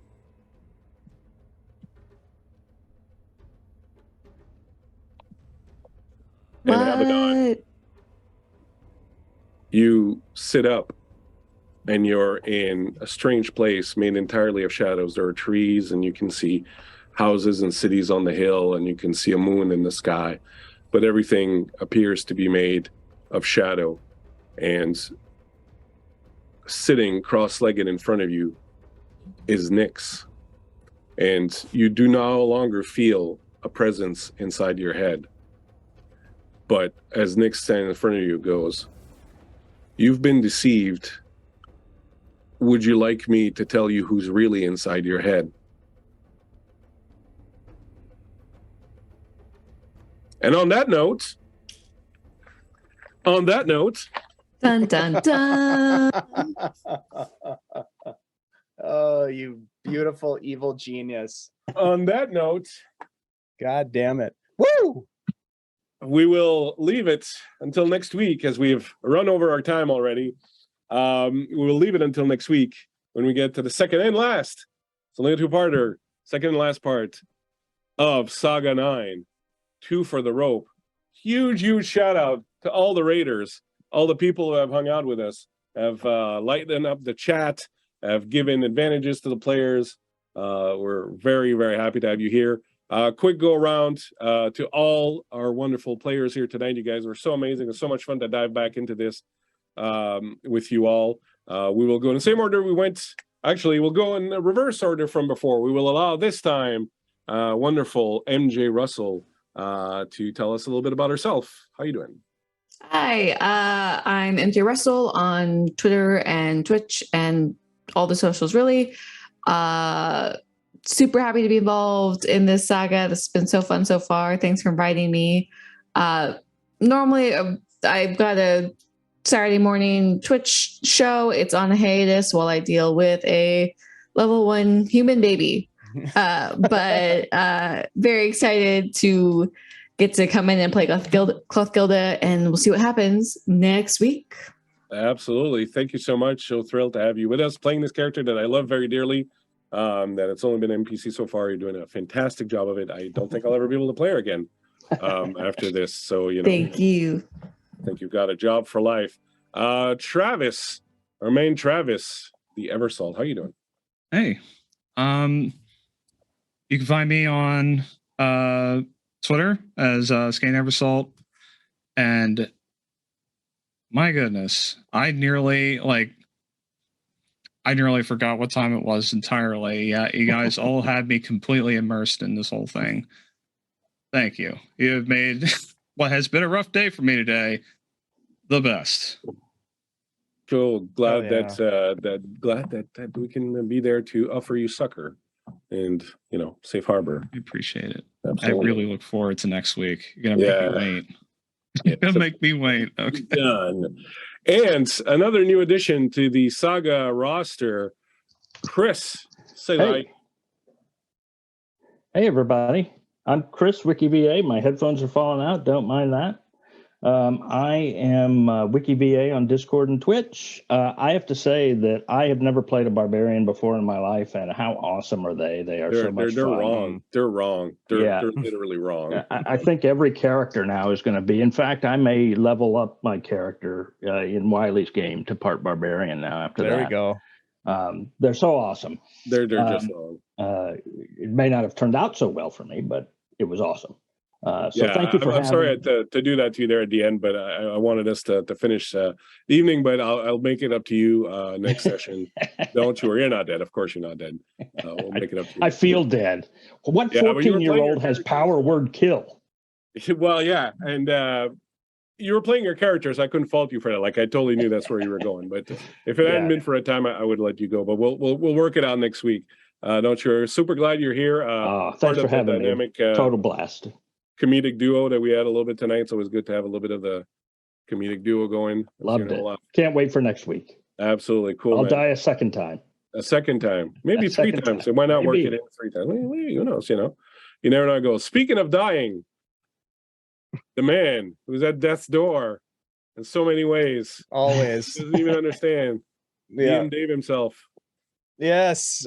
Thank you, Christian, Bleakseason, for running this game and bringing the Shadesong Saga to Guild Superior. I'm just having a blast coming back to Karth and getting back inside his head. I'm curious to find out what the hell's going on with this cliffhanger. So it's going to be a long week waiting to find that out. Thank you all players. And I need to make sure that I do a couple of quick updates. This Sunday on the channel, we've got a special playtest 2-shot start in. It's called The Skull Fort, and that's a piece of unpublished content that we're play testing for our longtime Greyhawk sponsors, CZRPG. On Monday, Christian is going to be jumping into a Vastin game for a kind of a Halloween spooktacular 2-shot over the next couple weeks. Super excited to see that and get into that spooky world that lives inside your brain. And then Tuesday, we're back with Heroes of Greyhawk, of course, our ongoing Greyhawk adventure. And then we'll be back here Thursday for some more Shadesong. So lots happening, lots of games. If folks want to ever come over and get involved with some of the games, jump into our Discord and hang out with us.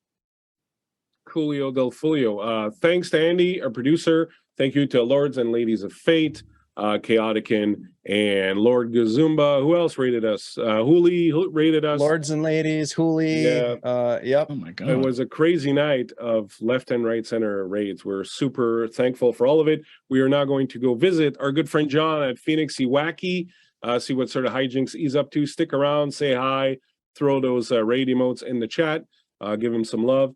Well, thank you so much, and we'll see you all next week, same time, same bad channel for more Shadesong. Thank you so much.